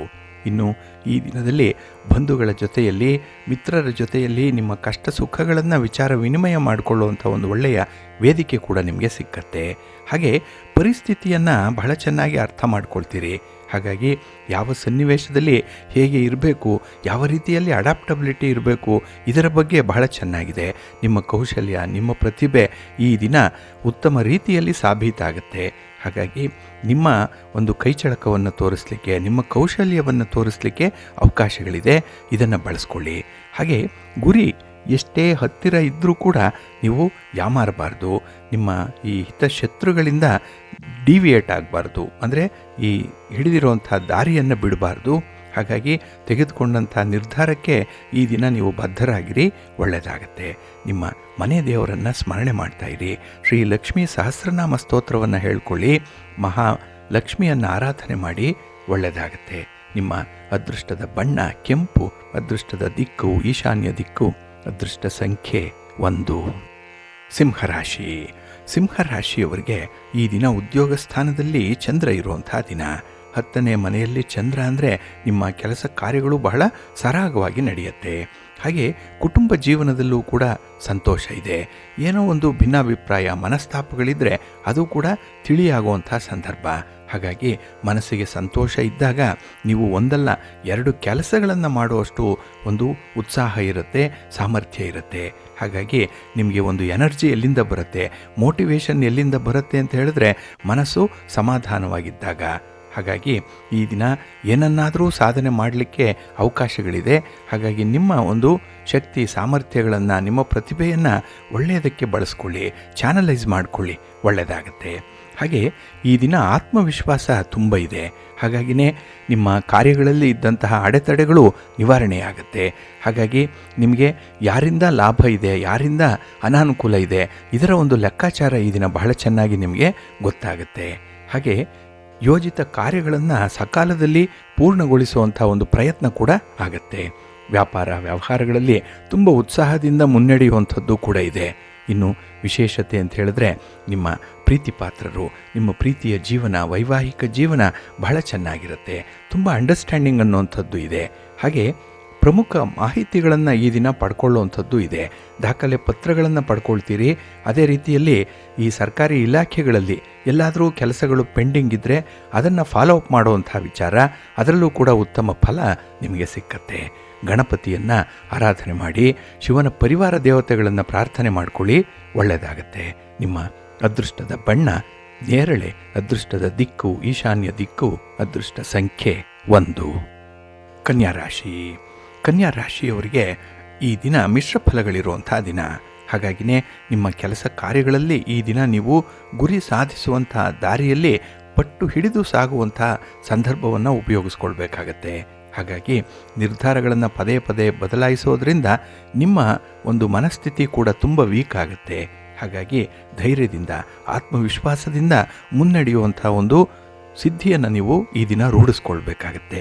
ಹಾಗೆ ನಿಮಗೆ ಅಂತ ಒಬ್ಬರು ರೋಲ್ ಮಾಡಲಿದ್ದಾರೆ, ಅವರನ್ನು ಅನುಕರಣೆ ಮಾಡುವಂಥದ್ದಿದೆ. ಹಾಗಾಗಿ ಅವರು ಜೀವನದಲ್ಲಿ ಪಟ್ಟಂತಹ ಕಷ್ಟಗಳೇನು, ಏಳು ಬೀಳುಗಳೇನು, ಹಾಗೆ ಅವರು ಸಾಧಿಸಿರುವಂತಹ ಸಾಧನೆಗಳೇನು, ಆ ಹಂತಕ್ಕೆ ತಲುಪಿರುವಂಥ ರೀತಿ, ಅದರಿಂದ ಅವರಿಗೆ ಸಮಾಜದಲ್ಲಿ ಸಿಕ್ಕಂತಹ ಸ್ಥಾನಮಾನ, ಇವೆಲ್ಲವನ್ನೂ ಕೂಡ ಈ ದಿನ ನೀವು ಸಿಂಹಾವಲೋಕನ ಮಾಡಬೇಕಾಗತ್ತೆ. ಹಾಗಾಗಿ ನಿಮಗೆ ಒಂದು ಪ್ರೇರೇಪಣೆ ಬರುವಂಥದ್ದು ಇಂಥ ಉದಾಹರಣೆಗಳಿಂದಲೇ. ಅದನ್ನು ನಿಮ್ಮ ತೀರಾ ಹತ್ತಿರದ ಒಂದು ಬಂಧುಗಳಿಂದಲೋ ಮಿತ್ರರಿಂದಲೋ ಕಲಿಯುವಂಥ ಅವಕಾಶ ಕೂಡ ಈ ದಿನ ಇದೆ. ಹಾಗೆ ಗುರಿ ಸಾಧನೆಯಲ್ಲಿ ಏನಾದರೂ ಗೊಂದಲ ಆದರೆ ಹಾನಿ ಉಂಟಾಗುವಂಥ ಸಾಧ್ಯತೆ ಇರೋದರಿಂದ ಮನಸ್ಸನ್ನು ಗಟ್ಟಿ ಮಾಡಿಕೊಳ್ಳಿ. ಇನ್ನು ಈ ದಿನ ನಿಮ್ಮ ಸ್ನೇಹಿತರನ್ನು ಅಥವಾ ಬಂಧುಗಳನ್ನು ಅತಿಯಾಗಿ ನಂಬೋದ್ರಿಂದ, ಈ ಡಿಪೆಂಡೆನ್ಸಿ ಜಾಸ್ತಿ ಇರೋದ್ರಿಂದಲೇ ಕೆಲಸಗಳು ಹಿನ್ನಡೆ ಉಂಟಾಗುವಂಥದ್ದಿರುತ್ತೆ. ಹಾಗಾಗಿ ಯಾರನ್ನೂ ಕೂಡ ಈ ದಿನ ಹೆಚ್ಚು ಆಶ್ರಯಿಸಬೇಡಿ. ಇನ್ನು ಪ್ರಮುಖವಾದಂತಹ ವಿಚಾರಗಳಲ್ಲಿ ನಿಮ್ಮ ಆಲೋಚನೆಗಳು ಸ್ಥಿರವಾಗಿರಲ್ಲ, ಮನಸ್ಸು ಚಂಚಲವಾಗಿರುತ್ತೆ. ಹಾಗಾಗಿಯೇ ಕೆಲವು ವ್ಯವಹಾರಗಳನ್ನು ಮುಂದೆ ಹಾಕುವಂಥ ಸಾಧ್ಯತೆಗಳು ಕೂಡ ಇರುತ್ತೆ. ಇನ್ನು ನಿಮ್ಮ ಸಂಗಾತಿ ಪ್ರೀತಿ ಪಾತ್ರರ ಜೊತೆಯಲ್ಲಿ ನಿಮ್ಮ ಮಾತು, ನಿಮ್ಮ ನಡವಳಿಕೆ ಸ್ವಲ್ಪ ವಿಚಿತ್ರವಾಗಿರೋದ್ರಿಂದ ಈ ದಿನ ಅವರ ಪ್ರೀತಿಯನ್ನು ಗಳಿಸ್ಕೊಳ್ಳೋದ್ರಲ್ಲೂ ಕೂಡ ನೀವು ಮೋಸ ಹೋಗುವಂಥದ್ದು ಇರುತ್ತೆ. ಹಾಗಾಗಿ ಈ ದಿನ ನಿಮಗೆ ಮಿಶ್ರ ಫಲಗಳಿರೋದ್ರಿಂದ ಸ್ವಲ್ಪ ಸಂಯಮದಿಂದ ಇರಿ, ತಾಳ್ಮೆಯಿಂದ ಇರಿ, ಹೊಂದಾಣಿಕೆಯಿಂದ ಇರಿ, ಒಳ್ಳೆಯದಾಗುತ್ತೆ. ನಿಮ್ಮ ಮನೆ ದೇವರನ್ನು ಸ್ಮರಣೆ ಮಾಡ್ತಾ ಇರಿ. ಹಾಗೆ ಈ ದಿನ ನೀವು ದುರ್ಗಾ ಸ್ತೋತ್ರವನ್ನು ಮಾಡಿ ಅಮ್ಮನವರ ದರ್ಶನ ಮಾಡಿಕೊಳ್ಳಿ. ಶಿವನ ದರ್ಶನ ಈ ದಿನ ಪ್ರದೋಷ ಸಮಯದಲ್ಲಿ ಮಾಡಿ, ಒಳ್ಳೆಯದಾಗುತ್ತೆ. ನಿಮ್ಮ ಅದೃಷ್ಟದ ಬಣ್ಣ ಕೆಂಪು, ಅದೃಷ್ಟದ ದಿಕ್ಕು ಉತ್ತರ ದಿಕ್ಕು, ಅದೃಷ್ಟ ಸಂಖ್ಯೆ 3. ತುಲಾರಾಶಿ. ತುಲಾರಾಶಿಯವರಿಗೆ ಈ ದಿನ ಅಷ್ಟಮದಲ್ಲಿ ಚಂದ್ರ ಇರುವಂಥ ದಿನ. ಹಾಗಾಗಿನೇ ಈ ದಿನ ಮಿಶ್ರ ಫಲಗಳಿರುತ್ತೆ. ಜೊತೆಗೆ ಕೆಲವೊಂದು ಕೆಲಸ ಕಾರ್ಯಗಳಲ್ಲಿ ಇದ್ದಂಥ ಒಂದು ಎಡರು ತೊಡರುಗಳೇನಿದೆ, ಅಡ್ಡಿ ಆತಂಕಗಳೇನಿದೆ, ಅದನ್ನು ನಿವಾರಣೆ ಮಾಡಿಕೊಳ್ಳುವಂಥ ಒಂದು ಪ್ರಯತ್ನವನ್ನು ಕೂಡ ಮಾಡಲ್ಲ. ಏಕೆಂದರೆ ಸ್ವಲ್ಪ ಸೋಮಾರಿತನ ಇರುತ್ತೆ, ಇಲ್ಲ ಓವರ್ ಕಾನ್ಫಿಡೆನ್ಸ್ ಇರುತ್ತೆ. ಹಾಗೆ ಈ ದಿನ ಉದ್ಯೋಗ ಕ್ಷೇತ್ರದಲ್ಲಿ ನಿಮ್ಮ ಅಧಿಕಾರಿಗಳ ಬೆಂಬಲ ನಿಮಗೆ ಚೆನ್ನಾಗಿದೆ, ಒಳ್ಳೆಯ ಮಾರ್ಗದರ್ಶನ ಇದೆ. ಆದರೆ ಅದನ್ನು ನೀವು ತಿಳ್ಕೊಳ್ಳುವಂಥ ಒಂದು ವ್ಯವಧಾನ ಕೂಡ ನಿಮ್ಮಲ್ಲಿ ಇರಲ್ಲ. ಹಾಗಾಗಿನೇ ಈ ದಿನ ಕೆಲಸ ಕಾರ್ಯಗಳಲ್ಲಿ ಸ್ವಲ್ಪ ಆಸಕ್ತಿ ಇರಬೇಕು, ಸ್ವಲ್ಪ ಕಾನ್ಸಂಟ್ರೇಷನ್ ಬೇಕೇ ಬೇಕಾಗುತ್ತೆ. ಹಾಗೆ ಹಣಕ್ಕೆ ಸಂಬಂಧಪಟ್ಟಂಥ ವಿಚಾರಗಳಲ್ಲಿ ಯಾವುದೇ ನಿರ್ಧಾರಗಳನ್ನು ಕೈಗೊಳ್ಳಬೇಡಿ. ಇನ್ನು ದುಬಾರಿ ವಸ್ತುಗಳನ್ನು ಖರೀದಿ ಮಾಡುವಂಥ ಒಂದು ಅಗತ್ಯತೆ ಇದ್ದರೆ ಆದಷ್ಟು ಅದನ್ನು 1-2 ದಿನಕ್ಕೆ ನೀವು ಮುಂದಕ್ಕೆ ಹಾಕುವಂಥದ್ದು ಉತ್ತಮ. ಈ ಸಂದರ್ಭ ನಿಮಗೆ ಅಷ್ಟೊಂದು ಅನುಕೂಲಕರವಾಗಿಲ್ಲ. ಇನ್ನು ಮಕ್ಕಳಿಗೆ, ವಿದ್ಯಾರ್ಥಿಗಳಿಗೆ ಶೈಕ್ಷಣಿಕ ವಿಚಾರದಲ್ಲೂ ಕೂಡ ಏನೋ ಒಂದು ನಿರಾಸಕ್ತಿ ಇರುವಂಥದ್ದು, ಏನೋ ಒಂದು ಒತ್ತಡ ಇರುತ್ತೆ. ಹಾಗಾಗಿ ಒಂದು ಖುಷಿಯಿಂದ, ಲವಲವಿಕೆಯಿಂದ, ಸಂತೋಷದಿಂದ ನಿಮ್ಮ ಓದಿನಲ್ಲಿ ನೀವು ಪಾಲ್ಗೊಳ್ಳಲ್ಲ. ಹಾಗಾಗಿನೇ ಈ ದಿನ ಸ್ವಲ್ಪ ಬೇಕಾಬಿಟ್ಟಿ ಕೆಲಸಗಳನ್ನು ಮಾಡುವಂಥದ್ದು ಇದೆ. ಆಹಾರ ವಿಹಾರಾದಿಗಳಲ್ಲೂ ಕೂಡ ಅಷ್ಟೊಂದು ಆಸಕ್ತಿ ಇಲ್ಲ. ಇನ್ನು ನಿಮ್ಮ ಪ್ರೀತಿ ಪ್ರೇಮದ ಜೀವನದಲ್ಲೂ ಕೂಡ ಈ ದಿನ ನಿಮಗೆ ತುಂಬ ಸಂತೋಷವನ್ನು ತರುವಂಥ, ದಿಢೀರಾಗಿ ಒಂದು ಕುತೂಹಲ ಕೆರಳಿಸುವಂಥ ವಿದ್ಯಮಾನಗಳು ನಡೆಯಲ್ಲ. ಹಾಗಾಗಿ ಸಾಧಾರಣವಾಗಿರುವಂಥ ದಿನ. ಅದಕ್ಕಾಗಿಯೇ ಭಗವಂತನ ಸೇವೆಗೆ ಈ ದಿನವನ್ನು ಮೀಸಲಾಗಿಟ್ಬಿಡಿ. ಶಿವ ಪಾರ್ವತಿಯರ ದರ್ಶನ ಮಾಡಿಕೊಳ್ಳಿ, ಗಣಪತಿಯನ್ನು ಆರಾಧನೆ ಮಾಡಿ, ಒಳ್ಳೆಯದಾಗತ್ತೆ. ನಿಮ್ಮ ಅದೃಷ್ಟದ ಬಣ್ಣ ಕೆಂಪು, ಅದೃಷ್ಟದ ದಿಕ್ಕು ಈಶಾನ್ಯ ದಿಕ್ಕು, ಅದೃಷ್ಟ ಸಂಖ್ಯೆ 5. ವೃಶ್ಚಿಕ ರಾಶಿ. ವೃಶ್ಚಿಕ ರಾಶಿಯವರಿಗೆ ಈ ದಿನ ಕಳತ್ರ ಸ್ಥಾನದಲ್ಲಿ ಚಂದ್ರ ಇರುವಂಥ ದಿನ. 7ನೇ ಮನೆಯಲ್ಲಿ ಚಂದ್ರ, ಸಂತೋಷ ಇದೆ. ಹಾಗೆ ನಿಮ್ಮ ನಿರ್ಧಾರಗಳು ಕೂಡ ಬಹಳ ಪರಿಪೂರ್ಣವಾಗಿರುತ್ತೆ. ನೀವು ಏನೇ ಮಾಡಿದ್ರೂ ಬಹಳ ಶ್ರಮಪಟ್ಟು ಮಾಡ್ತೀರಿ, ಅದರಿಂದ ಫಲಿತಾಂಶಗಳು ಬಹಳ ಬೇಗ ನಿಮಗೆ ಸಿಕ್ಕತ್ತೆ. ಇನ್ನು ಬಹಳ ವಿಶೇಷವಾಗಿ ನಿಮ್ಮ ಕೆಲಸ ಕಾರ್ಯಗಳಲ್ಲಿ ನಿಮಗೆ ಶುಭ ಫಲಗಳು ಸಿಕ್ಕುವಂಥದ್ದು ಇದೆ. ನಿಮ್ಮ ಸಂಚಾರ, ನಿಮ್ಮ ಓಡಾಟ, ಯಾರನ್ನೋ ಭೇಟಿ ಮಾಡಬೇಕು, ಎಲ್ಲಿಂದಲೋ ಸಹಾಯ ಪಡ್ಕೊಳ್ಬೇಕು, ಇಂಥ ವಿಚಾರಗಳಲ್ಲೂ ಕೂಡ ಈ ದಿನ ನೀವು ಸಕ್ಸಸ್ಸನ್ನು ಕಾಣ್ತೀರಿ. 100ಕ್ಕೆ 100ರಷ್ಟು ಈ ಫಲ ಸಿಕ್ಕದೇ ಇದ್ದರೂ ಕೂಡ ಮನಸ್ಸಿಗೆ ಸಮಾಧಾನ ಸಿಕ್ಕುವಷ್ಟು ಈ ಫಲ ನಿಮ್ಮ ಕೈ ಸೇರುತ್ತೆ. ಹಾಗೆ ಈ ದಿನ ನಿಮ್ಮ ಒಡ ಹುಟ್ಟಿದವರ ಜೊತೆಯಲ್ಲೂ ಕೂಡ ತುಂಬ ಸಾಮರಸ್ಯದಿಂದ ಇರ್ತೀರಿ. ಇದು ನಿಮಗೆ ಒಂದು ಅಡ್ವಾಂಟೇಜ್ ಆಗಿರುವಂಥದ್ದು. ಇದು ನಿಮಗೆ ಪ್ಲಸ್ ಪಾಯಿಂಟ್. ಯಾಕೆಂದರೆ ಕುಟುಂಬದಲ್ಲಿರುವಂಥ ಸಮಸ್ಯೆಗಳನ್ನು ಬಹಳ ಚೆನ್ನಾಗಿ ಮಾತುಕತೆಯ ಮೂಲಕ ಈ ದಿನ ಇತ್ಯರ್ಥಪಡಿಸ್ಕೊಳ್ಳುವಂಥ ಒಂದು ಪ್ರಯತ್ನವಾಗುತ್ತೆ. ಆದರೆ ಈ ದಿನವೇ ತೀರ್ಮಾನ ಆಗಲ್ಲ, ಅದಕ್ಕೆ ಒಂದು ಸಣ್ಣ ಮಟ್ಟದಲ್ಲಿ ಒಂದು ಇನಿಷಿಯೇಷನ್ ಆಗುತ್ತೆ, ಆರಂಭ ಆಗುತ್ತೆ, ಅದೇ ನಾಂದಿ. ಹಾಗಾಗಿನೇ ಈ ದಿನ ನಿಮಗೆ ಅತ್ಯುತ್ತಮವಾದಂತಹ ಒಂದು ಕೆಲಸಗಳನ್ನು ಮಾಡಲಿಕ್ಕೆ ಉತ್ತಮ ಅವಕಾಶಗಳಿರುತ್ತೆ. ಅದರಲ್ಲೂ ಈ ಸರ್ವಾರ್ಥ ಸಿದ್ಧಿಯೋಗದಂತಹ ಸಂದರ್ಭ ಏನಿದೆ, ನಿಮಗೆ ಒಳ್ಳೆಯ ಫಲವನ್ನು ಮುಂದೆ ತಂದುಕೊಡುತ್ತೆ. ಕೈಗೊಂಡ ಕಾರ್ಯದಲ್ಲಿ ಯಶಸ್ಸನ್ನು ಗಳಿಸ್ಕೊಳ್ಳುವಂಥ ಸಾಧ್ಯತೆಗಳು 100ಕ್ಕೆ 100ರಷ್ಟಿದೆ. ಆದರೆ ನಿಮ್ಮ ಮನೆ ದೇವರ ಪ್ರಾರ್ಥನೆಯೊಂದಿಗೆ ಕೆಲಸಗಳನ್ನು ಮಾಡೋದರಿಂದ ಉತ್ತಮ ಫಲ ನಿಮಗೆ ಸಿಕ್ಕತ್ತೆ. ಹಾಗೆ ನಿಮ್ಮ ಆರೋಗ್ಯದಲ್ಲಿ, ನಿಮ್ಮ ಉದ್ಯೋಗದಲ್ಲಿ ನಿರೀಕ್ಷೆ ಮಾಡಿದಂಥ ಒಂದು ಪ್ರಗತಿಯನ್ನು ಸಾಧನೆ ಮಾಡ್ತೀರಿ, ಒಳ್ಳೆಯದಾಗುತ್ತೆ. ನಿಮ್ಮ ಮನೆ ದೇವರನ್ನು ಈ ದಿನ ಸ್ಮರಣೆ ಮಾಡ್ತಾ ಇರಿ. ಹಾಗೆ ಭಕ್ತಿಯಿಂದ ಶ್ರೀರಾಮ ರಕ್ಷಾ ಸ್ತೋತ್ರವನ್ನು ಹೇಳ್ಕೊಳ್ಳಿ, ರಾಮನಾಮವನ್ನು ಜಪ ಮಾಡಿ, ಆಂಜನೇಯ ಸ್ತೋತ್ರವನ್ನು ಹೇಳ್ಕೊಳ್ಳಿ, ಒಳ್ಳೆಯದಾಗತ್ತೆ. ನಿಮ್ಮ ಅದೃಷ್ಟದ ಬಣ್ಣ ಕೇಸರಿ, ಅದೃಷ್ಟದ ದಿಕ್ಕು ಉತ್ತರ ದಿಕ್ಕು, ಅದೃಷ್ಟ ಸಂಖ್ಯೆ 1.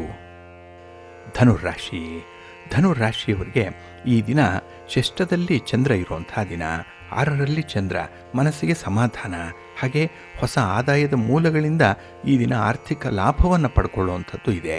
ನಿಮ್ಮ ಸ್ಟ್ರಾಟಜಿ ಬಹಳ ಚೆನ್ನಾಗಿದೆ, ಕಾರ್ಯತಂತ್ರ ಬಹಳ ಅದ್ಭುತವಾಗಿದೆ. ಈ ದಿನದಲ್ಲಿ ಯಾವ ಸಮಸ್ಯೆಯನ್ನು ಹೇಗೆ ಪರಿಹಾರ ಮಾಡಿಕೊಳ್ಬೇಕು ಅನ್ನುವಂಥ ಒಂದು ನಿಟ್ಟಿನಲ್ಲಿ ನೀವು ಕೈಗೊಳ್ಳುವಂಥ ತೀರ್ಮಾನ ಅಥವಾ ನೀವು ಅಳವಡಿಸ್ಕೊಳ್ಳುವಂಥ ಒಂದು ಸ್ಟ್ರಾಟಜಿ ಬಹಳ ಅದ್ಭುತವಾಗಿರುತ್ತೆ. ಹಾಗೆ ನಿಮ್ಮ ಆರೋಗ್ಯ ಕೂಡ ಈ ದಿನ ಸುಧಾರಣೆಯತ್ತ ಇರುವಂಥದ್ದು. ಇನ್ನು ಪ್ರಮುಖವಾದ ವಿಚಾರಗಳಲ್ಲಿ ಈ ದಿನ ಉತ್ತಮ ನಿರ್ಣಯಗಳನ್ನು ಕೈಗೊಳ್ಳುವಂಥದ್ದು ಕೂಡ ಇದೆ. ಅದಕ್ಕೆ ನಿಮ್ಮ ಕುಟುಂಬಸ್ಥರ ಬೆಂಬಲ ಇದೆ. ಹಾಗೆ ದೂರದ ಪ್ರಯಾಣದ ಸೂಚನೆಗಳು ಕೂಡ ಇರುವಂಥದ್ದು. ಹಾಗಾಗಿ ಪ್ರಯಾಣದ ಸಂದರ್ಭದಲ್ಲಿ ಸ್ವಲ್ಪ ಪೂರ್ವ ಸಿದ್ಧತೆ ಇರಲಿ, ಒಳ್ಳೆಯದಾಗತ್ತೆ. ಹಾಗೆ ಈ ದಿನ ನಿಮ್ಮ ಸಂಗಾತಿಯ ಆರೋಗ್ಯದ ವಿಚಾರದಲ್ಲಿ ಮಾತ್ರ ಸ್ವಲ್ಪ ಕಾಳಜಿ ಕಳಕಳಿಯನ್ನು ಇಟ್ಕೊಳ್ಬೇಕಾಗತ್ತೆ. ಇನ್ನು ಉದ್ಯೋಗ ಕ್ಷೇತ್ರದಲ್ಲಿ ಅಧಿಕಾರಿಗಳ ಜೊತೆಯಲ್ಲಿ, ಸಹೋದ್ಯೋಗಿಗಳ ಜೊತೆಯಲ್ಲಿ ತುಂಬ ಸಾಮರಸ್ಯ ಇದೆ. ಹಾಗಾಗಿ ನಿಮಗೆ ಒಂದು ಬದುಕುವ ಕಲೆ ಗೊತ್ತಿದೆ. ಅಂದರೆ ಈ ಲೈಫ್ ಸ್ಕಿಲ್ ಅಂತ ಹೇಳ್ತಾರೆ. ಯಾರ ಜೊತೆಯಲ್ಲಿ ಹೇಗೆ ಹೊಂದಾಣಿಕೆ ಮಾಡಿಕೊಳ್ಬೇಕು, ಯಾವ ಪರಿಸ್ಥಿತಿಯನ್ನು ಹೇಗೆ ನಿಭಾಯಿಸಬೇಕು ಅನ್ನುವಂಥದ್ರ ಅನುಭವ ಬಹಳ ಚೆನ್ನಾಗಿದೆ. ಹಾಗಾಗಿನೇ ಈ ದಿನ ಯಾವುದೇ ಸಮಸ್ಯೆಗಳಿಗೂ ಕೂಡ ಉತ್ತರವನ್ನು ಕಂಡುಕೊಳ್ಳುವಂಥ ಒಂದು ವ್ಯವಧಾನ ಇದೆ. ಶಾಂತಿಯಿಂದ ಇರ್ತೀರಿ, ಸಮಾಧಾನದಿಂದ ಇರ್ತೀರಿ. ಆದರೆ ಈ ಮೂರನೆಯವರ ವಿಚಾರಕ್ಕೆ ಮಾತ್ರ ಮಧ್ಯೆ ಮಧ್ಯೆ ಸ್ವಲ್ಪ ಅಸಮಾಧಾನ ವ್ಯಕ್ತವಾಗುವಂಥದ್ದು. ಅದರಲ್ಲೂ ನಿಮ್ಮ ಮಾತನ್ನು ಈ ದಿನ ಸ್ವಲ್ಪ ನಿಯಂತ್ರಣ ಮಾಡಿಕೊಂಡ್ರೆ ಈ ಸಂದರ್ಭದಲ್ಲಿ ನಿಮಗೆ ಒಳ್ಳೆಯ ಫಲ ಸಿಕ್ಕತ್ತೆ, ಮನಸ್ಸಿಗೆ ಸಮಾಧಾನ ಇರುತ್ತೆ. ನಿಮ್ಮ ಇಷ್ಟ ದೇವರನ್ನು ಆರಾಧನೆ ಮಾಡ್ತಾಯಿರಿ. ಹಾಗೆ ಭಕ್ತಿಯಿಂದ ಈ ದಿನ ನೀವು ಶ್ರೀ ಲಕ್ಷ್ಮೀ ನೃಸಿಂಹ ಸ್ತೋತ್ರವನ್ನು ಹೇಳ್ಕೊಳ್ಳಿ, ನರಸಿಂಹಸ್ವಾಮಿಯ ದರ್ಶನ ಮಾಡಿ, ಒಳ್ಳೆಯದಾಗತ್ತೆ. ನಿಮ್ಮ ಅದೃಷ್ಟದ ಬಣ್ಣ ಕೆಂಪು, ಅದೃಷ್ಟದ ದಿಕ್ಕು ಈಶಾನ್ಯ ದಿಕ್ಕು, ಅದೃಷ್ಟ ಸಂಖ್ಯೆ 1. ಮಕರ ರಾಶಿ. ಮಕರ ರಾಶಿಯವರಿಗೆ ಈ ದಿನ ಪಂಚಮದಲ್ಲಿ ಚಂದ್ರ ಇರುವಂಥ ದಿನ. ಹಾಗಾಗಿನೇ ಮಿಶ್ರ ಫಲಗಳ ಯೋಗ ಇರುತ್ತೆ. ಹಿಡಿದ ಕೆಲಸ ಕಾರ್ಯಗಳಲ್ಲಿ ಏನೋ ಒಂದು ಅಸಮಾಧಾನ, ಏನೋ ಒಂದು ಅನಾನುಕೂಲತೆ ಉದ್ಭವ ಆಗುವಂಥದ್ದು. ಹಾಗಾಗಿ ಮಾಡಿದ ಕೆಲಸವನ್ನೇ ಮತ್ತೆ ಮತ್ತೆ ಮಾಡೋವಂಥ ಸಂದರ್ಭ ಕೂಡ ಬರ್ಬೋದು. ಇನ್ನು ಎಲ್ಲ ಸಮಸ್ಯೆಗಳಿಗೂ ಕೂಡ ಹಣವೇ ಪರಿಹಾರ ಅನ್ನುವಂಥ ಭ್ರಮೆಯಲ್ಲಿ ಬಿದ್ದುಬಿಟ್ಟಿದ್ದೀರಿ. ಆದರೆ ಆ ಸಮಸ್ಯೆಗಳ ಪರಿಹಾರಕ್ಕೆ ಬೇರೆ ಬೇರೆ ರೀತಿಯ ಅಸ್ತ್ರಗಳು ಇದೆ ಅನ್ನುವಂಥದ್ದು ಈ ದಿನ ನಿಮಗೆ ಗೊತ್ತಾಗಬೇಕಾಗತ್ತೆ. ಅದಕ್ಕಾಗಿ ದೇಶ ಸುತ್ತಬೇಕು, ಕೋಶ ಓದಬೇಕು. ಇನ್ನು ಈ ದಿನ ಪ್ರಮುಖವಾಗಿರುವಂಥ ಕೆಲಸ ಕಾರ್ಯಗಳಲ್ಲಿ ನಿಮ್ಮ ಒಂದು ಅಜಾಗರೂಕತೆಯಿಂದ, ಓವರ್ ಕಾನ್ಫಿಡೆನ್ಸಿಂದ ಬರುವಂಥ ಫಲಿತಾಂಶಗಳು ನಷ್ಟವಾಗುತ್ತೆ. ಹಾಗಾಗಿ ಈ ದಿನ ನೀವು ಟೀಕೆಗೆ ಗುರಿಯಾಗುವಂಥದ್ದು, ಹಾಗೆ ಮೂದಲಿಕೆಯ ಮಾತುಗಳನ್ನು ಕೇಳಬೇಕಾಗತ್ತೆ. ಈ ದಿನ ಯಾವುದೇ ಸಂದರ್ಭದಲ್ಲೂ ಕೂಡ ತಾಳ್ಮೆಯನ್ನು ಕಳ್ಕೊಳ್ಬೇಡಿ. ಇನ್ನು ವೈವಾಹಿಕ ಜೀವನದಲ್ಲಿ ಭಿನ್ನಾಭಿಪ್ರಾಯಗಳು ಬರುವಂಥದ್ದು ಸರ್ವೇ ಸಾಮಾನ್ಯ. ಅದರಲ್ಲೂ ಈ ದಿನ ಸ್ವಲ್ಪ ಜಾಸ್ತಿ ಮಟ್ಟದಲ್ಲೇ ಇರುತ್ತೆ. ಏಕೆಂದರೆ ನಿಮ್ಮ ಜವಾಬ್ದಾರಿಯನ್ನು ಸರಿಯಾಗಿ ನಿರ್ವಹಣೆ ಮಾಡಿಲ್ಲ, ಕುಟುಂಬಕ್ಕಾಗಿ ಒಂದು ಕ್ವಾಲಿಟಿ ಟೈಮನ್ನು ಕೊಟ್ಟಿಲ್ಲ. ಹಾಗಾಗಿನೇ ಈ ದಿನ ಇಂಥ ಒಂದು ಮಾತುಗಳು ಬಂದಾಗ ಸ್ವಲ್ಪ ಸಮಾಧಾನದಿಂದ ಇರಿ. ಇನ್ನು ಈ ದಿನ ನಿಮಗೆ ಹೆಚ್ಚಿನ ಪ್ರಯತ್ನ, ಆದರೆ ಕಡಿಮೆ ಫಲಿತಾಂಶವನ್ನು ಪಡ್ಕೊಳ್ಳುವಂಥದ್ದಿದೆ. ಯಾವುದಕ್ಕೂ ಕೂಡ ನಿರಾಸೆಯನ್ನು ಹೊಂದಬೇಡಿ. ಜೊತೆಗೆ ಈ ಆಸ್ತಿಗೆ ಸಂಬಂಧಪಟ್ಟಂತಹ ವಿವಾದಗಳು ಕೂಡ ನಿಮ್ಮ ಮನಸ್ಸನ್ನು ಕೆಡಿಸುತ್ತೆ. ಅದು ಕೂಡ ಭಾರವಾಗಿಬಿಡುತ್ತೆ, ಒತ್ತಡ ಇರುತ್ತೆ. ಇದೆಲ್ಲದಕ್ಕೂ ಕೂಡ ಈ ದಿನ ನೀವು ಒಂದು ಪರಿಹಾರವನ್ನು ಕಂಡುಕೊಳ್ಬೇಕು ತಾತ್ಕಾಲಿಕವಾಗಿ. ಅದಕ್ಕಾಗಿ ಮನಸ್ಸನ್ನು ಹಗುರವಾಗಿಟ್ಕೊಳ್ಳಿ, ಸಂತೋಷವಾಗಿಟ್ಕೊಳ್ಳಿ. ಭಗವಂತನ ಸೇವೆ ಮಾಡಿ, ದರ್ಶನ ಮಾಡಿ, ಆರಾಧನೆ ಮಾಡಿ, ಪ್ರಾರ್ಥನೆ ಮಾಡಿಕೊಳ್ಳಿ, ಒಳ್ಳೆಯದಾಗುತ್ತೆ. ನಿಮ್ಮ ಇಷ್ಟ ದೇವರನ್ನು ಈ ದಿನ ಸ್ಮರಣೆ ಮಾಡ್ತಾಯಿರಿ. ನಿಮ್ಮ ಅದೃಷ್ಟದ ಬಣ್ಣ ನೇರಳೆ, ಅದೃಷ್ಟದ ದಿಕ್ಕು ಈಶಾನ್ಯ ದಿಕ್ಕು, ಅದೃಷ್ಟ ಸಂಖ್ಯೆ 6. ಕುಂಭರಾಶಿ. ಕುಂಭರಾಶಿಯವರಿಗೆ ಈ ದಿನ ಚತುರ್ಥದಲ್ಲಿ ಚಂದ್ರ ಇರುವಂಥ ದಿನ. ಹಾಗಾಗಿನೇ ಈ ದಿನ ಮಿಶ್ರ ಫಲಗಳ ಜೊತೆಗೆ ಕೆಲವೊಂದು ದಿಢೀರಂಥ ಬದಲಾವಣೆಗಳನ್ನು ಕಾಣುವಂಥ ಸಂದರ್ಭ ಕೂಡ ಇದೆ. ಹಾಗಾಗಿ ಎಲ್ಲ ಸನ್ನಿವೇಶಕ್ಕೂ ಕೂಡ ನೀವು ಸಿದ್ಧರಾಗಿರಬೇಕು, ಹೊಂದಾಣಿಕೆ ಮಾಡಿಕೊಳ್ಬೇಕು. ಹಾಗೆ ಈ ಮೆಂಟಲ್ ರೆಡಿನೆಸ್ ಅನ್ನುವಂಥದ್ದು ಬಹಳ ಮುಖ್ಯ. ಸಾಧಕರಿಗೆ ಬಹಳ ಮುಖ್ಯವಾಗಿ ಇರಬೇಕಾಗಿರುವಂಥ ಒಂದು ಟ್ರೇಟ್ ಇದು. ಹಾಗಾಗಿನೇ ಈ ದಿನ ಕೆಲಸದ ಜವಾಬ್ದಾರಿಗಳು ಜಾಸ್ತಿ ಆಗ್ಬೋದು. ಬರಬೇಕಾದಂಥ ಹಣದಲ್ಲಿ ಈ ದಿನ ನಿಮಗೆ ನಷ್ಟ ಉಂಟಾಗ್ಬೋದು. ಹಾಗೆ ಪ್ರೀತಿ ಪಾತ್ರರ ಮಾತು ಕೂಡ ನಿಮಗೆ ಅಸಮಾಧಾನವನ್ನು ತರಬಹುದು. ಎಲ್ಲ ಏರಿಳಿತಗಳು ಇರುವಂಥ ಸಂದರ್ಭದಲ್ಲೇ ನೀವು ನಿಮ್ಮತನವನ್ನು ಉಳಿಸ್ಕೊಳ್ಬೇಕು. ನೀವು ಏನು ಅನ್ನುವಂಥದ್ದನ್ನು ಪ್ರೂವ್ ಮಾಡಬೇಕು. ಅದಕ್ಕಾಗಿ ಸ್ವಲ್ಪ ತಾಳ್ಮೆಯಿಂದ ಇರಬೇಕಾಗತ್ತೆ. ಹಾಗೆ ಸಮಾಜದಲ್ಲಿ ಹಿರಿಯರಿಂದ ಒಂದು ಮೆಚ್ಚುಗೆಯನ್ನು ಪಡ್ಕೊಳ್ತೀರಿ. ಹಿಂದೆ ಮಾಡಿರುವಂತಹ ಕೆಲಸ ಕಾರ್ಯಗಳ ಫಲಿತಾಂಶ ಈ ದಿನ ಬರುತ್ತೆ. ಅದು ಸ್ವಲ್ಪ ಸಮಾಧಾನವನ್ನು ತರುವಂಥದ್ದು. ಇನ್ನು ನಿಮಗೆ ಅವಕಾಶಗಳು ತುಂಬ ಸಿಕ್ಕಾಗ ಎಲ್ಲ ಒಂದು ಕಡೆ ನಿಮ್ಮ ಸಮಯಕ್ಕೆ ಬೆಲೆ ಕೊಡಲ್ಲ. ಟೈಮ್ ಈಸ್ ಮನಿ ಅನ್ನುವಂಥದ್ದನ್ನು ನೀವು ಈ ದಿನ ಸ್ಮರಿಸ್ಕೊಳ್ಬೇಕಾಗತ್ತೆ. ಹಾಗೆ ಅಮೂಲ್ಯವಾದಂಥ ವಸ್ತುಗಳನ್ನು, ಗೃಹೋಪಯೋಗಿ ವಸ್ತುಗಳನ್ನು ಖರೀದಿ ಮಾಡುವಂಥ ಸಂದರ್ಭದಲ್ಲಿ ಸ್ವಲ್ಪ ಜಾಗ್ರತೆ. ವ್ಯಾಪಾರದಲ್ಲಿ ಎಲ್ಲೋ ಒಂದು ಕಡೆ ಮೋಸ ಆಗುವಂಥದ್ದು ಕೂಡ ಇರುತ್ತೆ. ಇನ್ನು ನಿಮ್ಮ ಗೆಳೆಯರ ಮಿಲನ ನಿಮಗೆ ಹೊಸ ಸಂತೋಷವನ್ನು ತರುತ್ತೆ. ಆದರೆ ಈ ಆರ್ಥಿಕ ವ್ಯವಹಾರಗಳನ್ನು ಮಾತ್ರ ಸ್ವಲ್ಪ ಜಾಗರೂಕತೆಯಿಂದ ಮಾಡಿ. ಹಾಗೆ ದಾಖಲೆ ಪತ್ರಗಳ ವಿಚಾರದಲ್ಲಿ ಸ್ವಲ್ಪ ಜಾಗ್ರತೆ ಬೇಕಾಗುತ್ತೆ ಈ ದಿನ. ಅದರಲ್ಲೂ ನಿಮ್ಮ ವಸ್ತು, ಅಮೂಲ್ಯವಾದಂತಹ ವಸ್ತು, ಇದರುಗಳ ಬಗ್ಗೆ ಸ್ವಲ್ಪ ಕಣ್ಣಿಟ್ಟಿರಬೇಕು. ನಿಮ್ಮ ಮನೆ ದೇವರನ್ನು ಸ್ಮರಣೆ ಮಾಡ್ತಾ ಇರಿ. ಆಂಜನೇಯ ಸ್ತೋತ್ರವನ್ನು ಹೇಳ್ಕೊಳ್ಳಿ, ಹನುಮಾನ್ ಚಾಲೀಸನ್ನು ಹೇಳ್ಕೊಳ್ಳಿ, ಒಳ್ಳೆಯದಾಗತ್ತೆ. ನಿಮ್ಮ ಅದೃಷ್ಟದ ಬಣ್ಣ ತಿಳಿ ನೀಲಿ, ಅದೃಷ್ಟದ ದಿಕ್ಕು ಈಶಾನ್ಯ ದಿಕ್ಕು, ಅದೃಷ್ಟ ಸಂಖ್ಯೆ 2. ಮೀನರಾಶಿ. ಮೀನರಾಶಿಯವರಿಗೆ ಈ ದಿನ ತೃತೀಯದಲ್ಲಿ ಚಂದ್ರ ಇರುವಂಥ ದಿನ, ಕೀರ್ತಿ ಸ್ಥಾನ, ಪರಾಕ್ರಮ ಸ್ಥಾನ. ಹಾಗಾಗಿನೇ ಈ ದಿನದ ಪ್ರಯತ್ನದಲ್ಲಿ ನಿಮಗೆ ತುಂಬ ಒಳ್ಳೆಯ ಫಲಗಳು ಸಿಕ್ಕತ್ತೆ. ಹಾಗೆ ಕುಟುಂಬ ಜೀವನದಲ್ಲೂ ಕೂಡ ತುಂಬ ಸಂತೋಷ ಇದೆ. ನಿಮ್ಮ ಮಾತಿಗೆ ಬೆಲೆ ಇದೆ. ನಿಮ್ಮನ್ನು ಚೆನ್ನಾಗಿ ಅರ್ಥ ಮಾಡಿಕೊಳ್ಳುವಂಥವರು ನಿಮ್ಮ ಕುಟುಂಬದಲ್ಲಿದ್ದಾರೆ ಈ ದಿನದಲ್ಲಿ. ಹಾಗೆ ಮಕ್ಕಳಿಂದ ಒಳ್ಳೆಯ ಸುದ್ದಿಯನ್ನು ಕೇಳುವಂಥದ್ದು ಇದೆ. ಮಕ್ಕಳ ಸಾಧನೆ ನಿಮಗೆ ಸಮಾಧಾನವನ್ನು ತರುತ್ತೆ. ಆದರೆ ಈ ಸಾಲದ ಒತ್ತಡ ಮಾತ್ರ ಆಗಾಗ್ಗೆ ಬರುವಂಥದ್ದಿದೆ. ಹಾಗಾಗಿನೇ ಈ ಹಣಕಾಸಿನ ವಿಚಾರದಲ್ಲಿ ನೀವು ಸ್ವಲ್ಪ ಜಾಗ್ರತೆಯಿಂದ ಇರಬೇಕಾಗತ್ತೆ. ಯಾವ ಉದ್ದೇಶಕ್ಕೆ ಸಾಲ ಪಡ್ಕೊಳ್ತೀರೋ ಅದೇ ಉದ್ದೇಶಕ್ಕೆ ನೀವು ಖರ್ಚು ಮಾಡಬೇಕು. ಬೇರೆ ಉದ್ದೇಶಕ್ಕೆ ಹಣವನ್ನು ಬಳಸಬಾರ್ದು. ಇದೊಂದರಲ್ಲಿ ಮಾತ್ರ ನೀವು ಕಟ್ಟುನಿಟ್ಟಾಗಿ ಇರಬೇಕಾಗತ್ತೆ. ಹಾಗೆ ನಿಮ್ಮ ಹಿತಶತ್ರುಗಳು ನಿಮ್ಮನ್ನು ಈ ದಿನ ತುಂಬ ಟೆಂಪ್ಟ್ ಮಾಡುವಂಥದ್ದಿದೆ, ಅಡ್ಡದಾರಿಗೆ ಎಳೆಯುವಂಥದ್ದಿದೆ. ಸ್ವಲ್ಪ ಜಾಗ್ರತೆ. ಹಾಗೆ ಈ ದಿನದಲ್ಲಿ ವ್ಯಾಪಾರ ವ್ಯವಹಾರಗಳು ಸ್ವಲ್ಪ ನಿಧಾನವಾಗಿ ಸಾಗ್ಬೋದು. ತಾಳ್ಮೆಯನ್ನು ಕಳ್ಕೊಳ್ಬೇಡಿ. ಹಾಗೆ ಈ ದಿನ ಉದ್ಯೋಗದಲ್ಲಿ ಹೆಚ್ಚುವರಿ ಕೆಲಸ ಕಾರ್ಯಗಳಿಂದ ಸ್ವಲ್ಪ ಒತ್ತಡಗಳು ಕೂಡ ಉಂಟಾಗುವಂಥದ್ದು ಇದೆ. ಆದರೆ ಇದೆಲ್ಲವೂ ಕೂಡ ನಿಮ್ಮ ಒಂದು ಶಕ್ತಿ ಸಾಮರ್ಥ್ಯಕ್ಕೆ ಮೀರಿದಂತಹ ಕೆಲಸ ಏನಲ್ಲ. ಆದರೆ ತಾಳ್ಮೆಯಿಂದ ಅದನ್ನು ನಿಭಾಯಿಸಿಬಿಟ್ರೆ ಸಾಕಾಗತ್ತೆ. ಇನ್ನು ಧಾರ್ಮಿಕ ವಿಚಾರಗಳಲ್ಲಿ ಸ್ವಲ್ಪ ಆಸಕ್ತಿ ಇದೆ. ಆಧ್ಯಾತ್ಮಿಕ ವಿಚಾರದಲ್ಲಿ ಎಲ್ಲೋ ಒಂದು ಕಡೆ ಮನಸ್ಸು ಆ ಕಡೆಗೆ ವಾಲುವಂಥ ಸಾಧ್ಯತೆ ಇರುತ್ತೆ. ಹಾಗಾಗಿನೇ ಈ ದಿನ ಭಗವಂತನ ಸೇವೆ, ಆರಾಧನೆ, ದರ್ಶನ ಇದರ ಬಗ್ಗೆ ಹೆಚ್ಚಿನ ಒಲವಿರುತ್ತೆ. ಶಿವ ಪಾರ್ವತಿಯರ ದರ್ಶನ ಮಾಡ್ಕೊಳ್ಳಿ, ಶಿವಸ್ತೋತ್ರವನ್ನು ಹೇಳ್ಕೊಳ್ತಾ ಇರಿ, ಪಂಚಾಕ್ಷರಿ ಮಂತ್ರವನ್ನು ಹೇಳ್ಕೊಳ್ಳಿ, ಒಳ್ಳೆಯದಾಗತ್ತೆ.